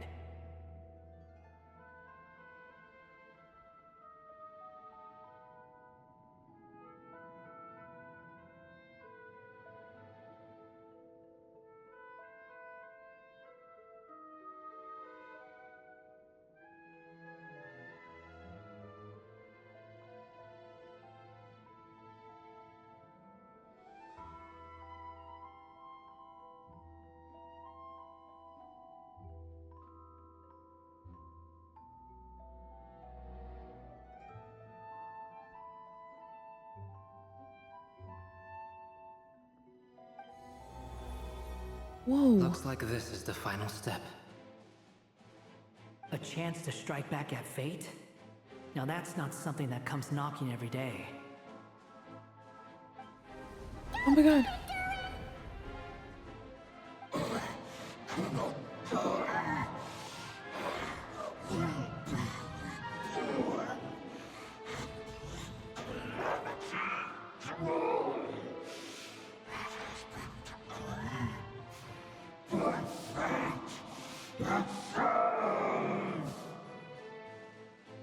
No, that fate no longer defines me. In the end, only my story shall endure.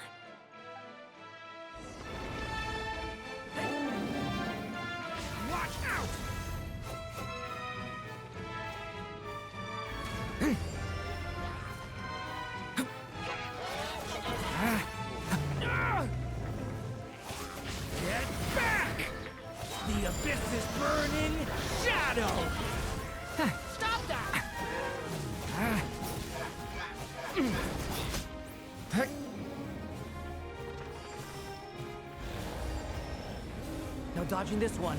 Here, I'll help lift you up.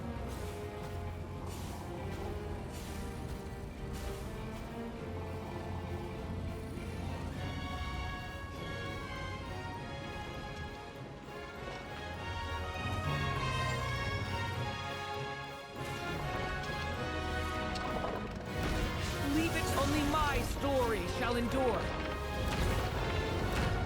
Whoa. Did half this help? This is really cute though. Stay back! Okay! New life! Oh, I didn't see that there was something coming my way.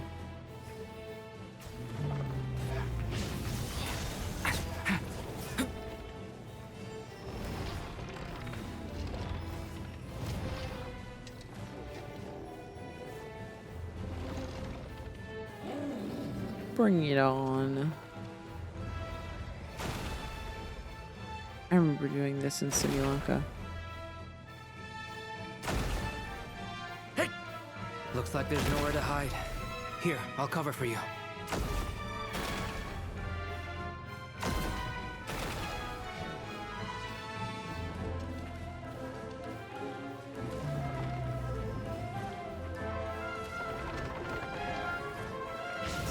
This time, the light prevails. Woo! Thank you, Mom. And so it was that Durin defeated the darkness and rewrote his fate. But his story baby is far from over. Oh my god.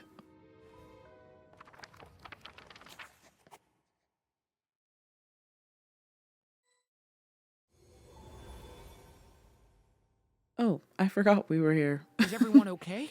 Look at him, he's so sparkly. Thanks. And hey, we all saw how you fought back there. That was awesome. I have to admit, How I pretty. do feel like something in me has changed. I owe you all so much. Without your help, I don't know if I could have ever made it this far. Just a shame I could only help out from the sidelines.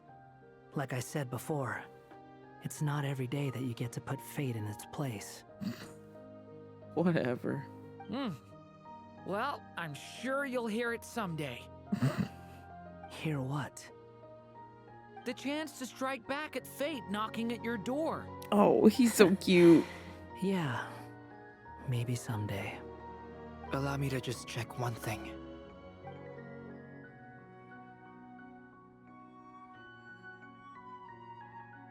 Yes. The abyssal power within you has stabilized again. And those strange symptoms you were experiencing seem to have completely disappeared. Oh, thank goodness. I wonder what it means, though. Aside from the principles of alchemy, what other law of this world governs his being? Is his hair more purple? Look, it I all think it turned is. out fine. So just leave it at that. Now that this one's out of danger, it's time for me to get out of here. Yeah, you're wearing sandals in the You're snow. leaving so soon? What, don't humans usually throw a party after something like this? A party? Do I look like that kind of guy? Anyway, come find me again next time you're in trouble. That's what friends are for, right? Some people never change. So In true. a way, though, he is right. This is Durin's moment to celebrate, not the time for academic discussions. Hey, I don't blame you for asking.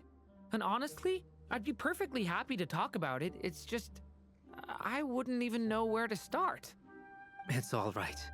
I'm sure we'll get a chance at some point. After all, your story's only just begun. Cute. All right then. Traveler and Paimon, we'll part ways here.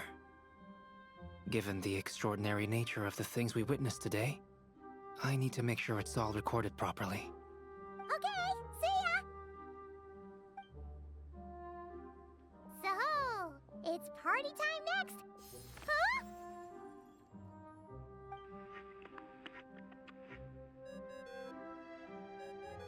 Congratulations on completing your mission. Now then, as per our agreement, it's about time you returned that book. She must have known the moment we finished. Just like she said she would.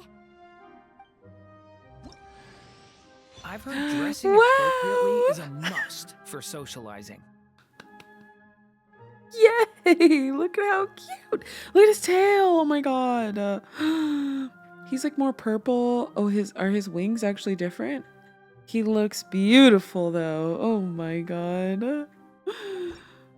How exciting.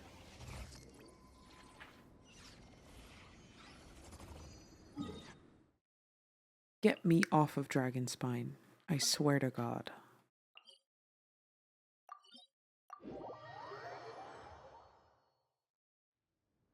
There she is.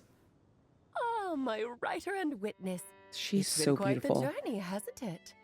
You had special plans for the Traveler from the start, didn't you? But of course, that goes without saying. For a story to live on, it needs both a writer and a reader. Only then can my magic take effect. I chose the Traveler as the witness because of the special nature of who she is. It's not easy finding someone with that kind of background, you know. For a moment, I even considered taking the role myself. At least it made for an interesting story, right? Huh? What are you doing here, tone-deaf bard? With the Hexenzirkel carrying out such a risky experiment in Mondstadt, it didn't cross your minds that the Animo Archon might be slightly curious? Sorry for the trouble, Lord Barbados. Think nothing of it. I dare say the Animo Archon quite enjoyed coming along for the ride. Now then, as agreed, let us see the fruits of your labor. Yay! Here, please take a look.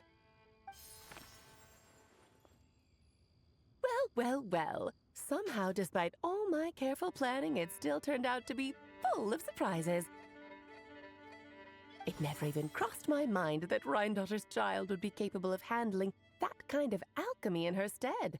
When he asked for help with the materials, oh my, I nearly couldn't believe it. If only the others were here too. We could all celebrate together. Oh. I'm right here, you know. The only one who hasn't responded is the one busy stuffing her face over there. Is that you, Barbie? A little late to the party, don't you think? Come here, child. Let me take a closer look at you. Oh, Barbalog. All right, Aunt Seer Witch. Here I am.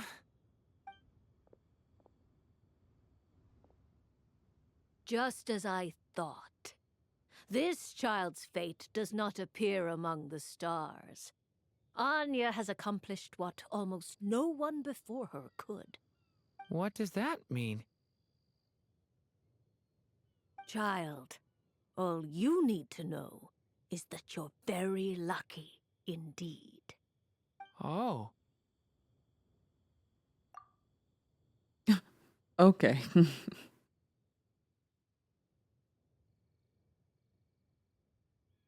Just like how she was in the story, huh? Tell me, little Durin, what will you do next? I, for one, cannot wait to see how your story unfolds. Well, there's so much I want to do. I'm not even sure where to begin. How about settling your most recent regret?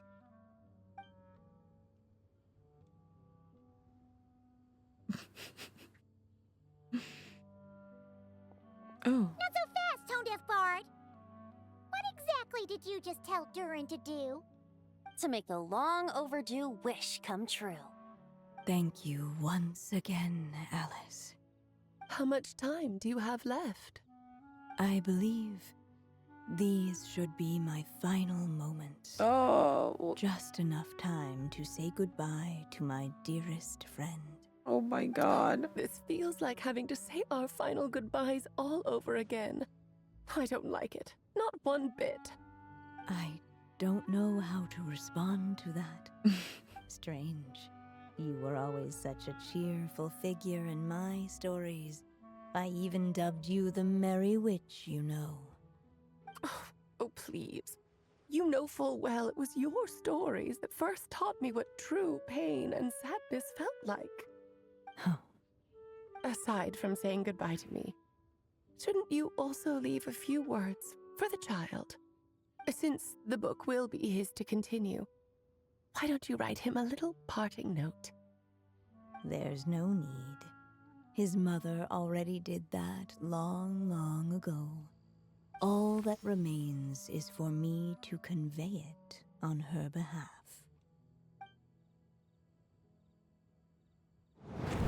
Oh my god. Look at her, she's so pretty. My child, these may be the last words I get to leave you. I've always thought of the characters in my stories as my children, loving each one of them, just like a mother would. But you are the most extraordinary of them all. You alone can defy the fate of this world and write the perfect ending to my story. You alone shall leave these pages for a future I will not see. Still, I say to you, fly, my sweet child. Just like a forest breeze yearns for the open sky, head into the unknown and seek an adventure to call your own. Oh. If you meet a dragon bright as 1,000 jewels, dance through the air together. You are not alone, for this world has accepted your place in it. Do not lose heart. You still have many wishes left to fulfill. A long tale awaits you, my love. Let songs and flowers be the ink that fills its pages. Take my pen and use it to continue your story. Oh my god.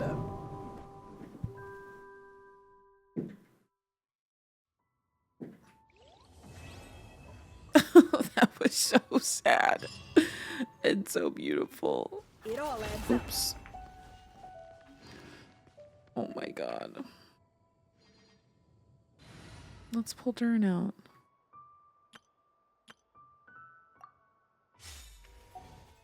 Okay, let's take a good look at this. Here is Durin before. Quite purple, his tail's normal, his little heart, his forehead. Now. Oh no, here. Here. Okay, everything is the same, like purple or on his clothes. It's the all the jewels. They all have like a yellow hue to them, and his tail is so cute. Hold on. See, his tail doesn't have nearly as much purple on it. Wow. Oh, I love it. I love it. I've heard dressing appropriately is a must for socializing. When the lock on his heart faded away, the distant horizon his wish now points to became the direction in which his story continues to unfold. That is so freaking cute. I love him. Yay, Durin. Okay, now we can do his witch's homework. Oh, I love it. All right, let's go do witch's homework. Okay, real quick. Witch's homework time.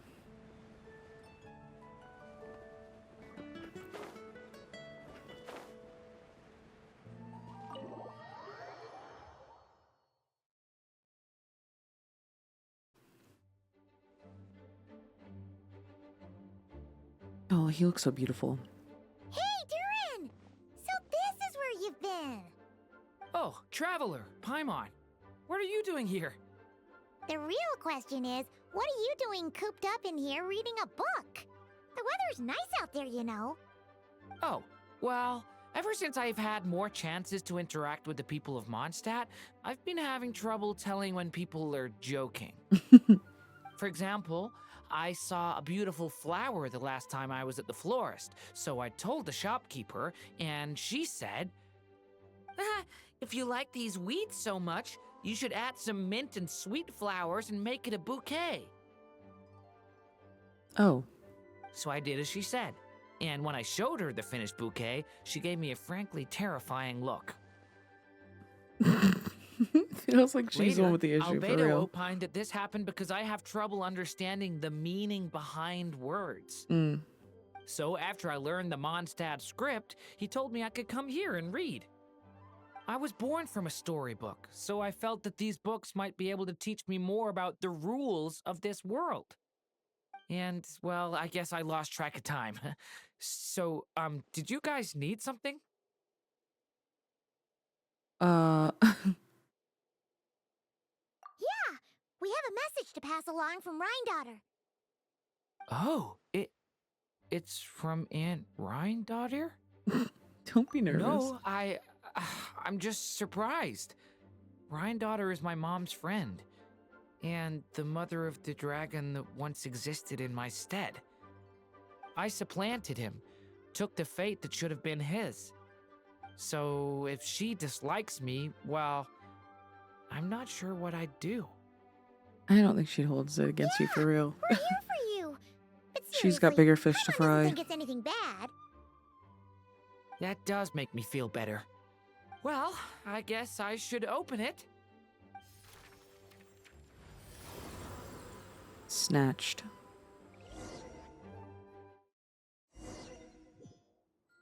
This should be quick. Where are we? Did this stupid dictionary transport us to some weird place again? My mom's scent. I sense it here. Whoa! Here comes a strange cat.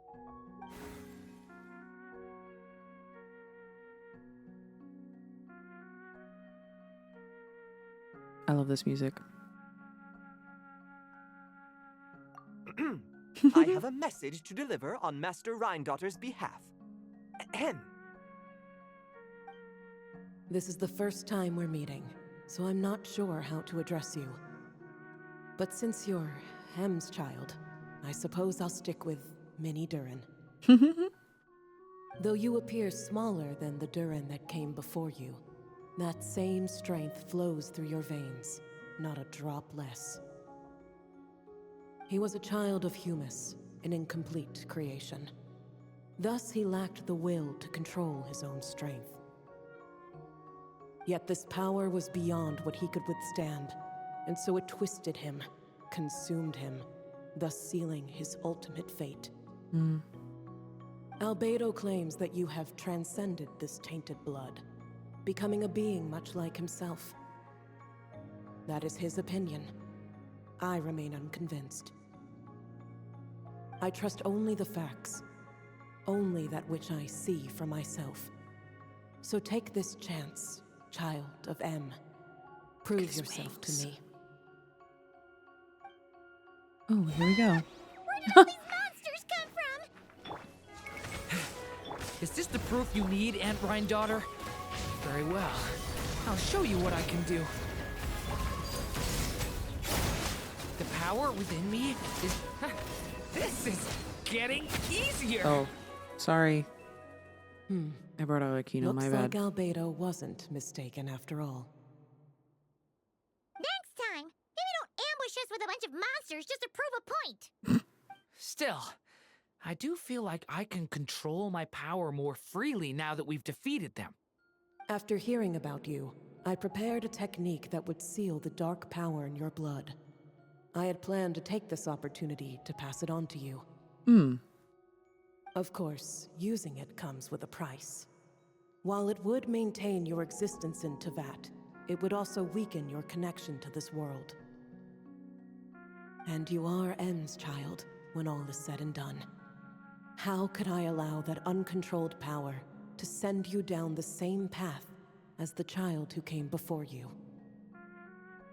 But seeing you now, it appears my concerns were misplaced. Em was a terrific mother, and a far more capable one than I. And I must admit, I'm rather curious to see how far you can go. How will you, an alchemical being truly integrated with this world, find your place in human society? I've never conducted an experiment like this before. As such, you may yet hold the key to some unexpected answers. Hey! You got one thing wrong there. Durin's not an experiment. He's our friend. I'm not sure I understand, but I appreciate your kindness, Aunt Rhine-daughter. Ahem. And that's all Master Rhine-daughter has to say. Yeah, we're used to talking cats at this point, but one that can imitate someone else's voice? That's a first. I don't see how that's important, but if you must know, I am Sebas, a simple butler. You're friends of Albedo, yes? Strictly speaking, I am his elder. So make no mistake, I am no ordinary cat. In fact, from a biological standpoint, I am no cat at all, but rather an alchemical being. You wouldn't consider yourself a specter simply because you float in the air like one, surely. A specter? What are you trying to say, mister? Oh, I know. Sabaz is implying that you are... We don't finish that thought. That's so funny. Hey! Oh, and considering how Master Rhine-daughter's message ended, I suppose this technique is useless now. I'll just destroy it. Few and far between are the people that can make her reconsider. Quite the impressive feat, young man. With that done, I'll be going now. I have another message to pass along. Perhaps we'll meet again sometime. This cat's very interesting. Oh, homework complete. That was so fast. Okay. So now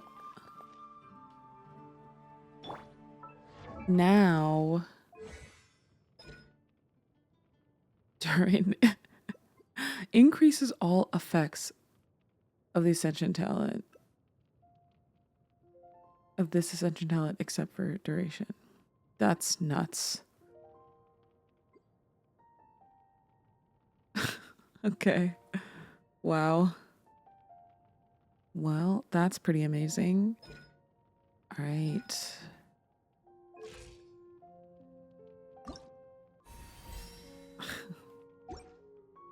Okay. I still have so much to learn about human interactions. Like, where should I put my hands when I'm nervous? I just really want to make friends with everyone. All right. Well, I think that's going to wrap up this Durin video. He's got his talent. Oh my god, his wings are so good. He's got all of his talents. We did his witch's homework. We did his story quest. And he's level 85. He'll be 90 before long. It doesn't take me that long. So thanks for coming on this Durin-filled journey with me. Our sweet dragon boy is here and he's ready to buff absolutely everyone. So if you enjoyed this video, don't forget to like and subscribe, and I will see you in the next one. Bye, everyone.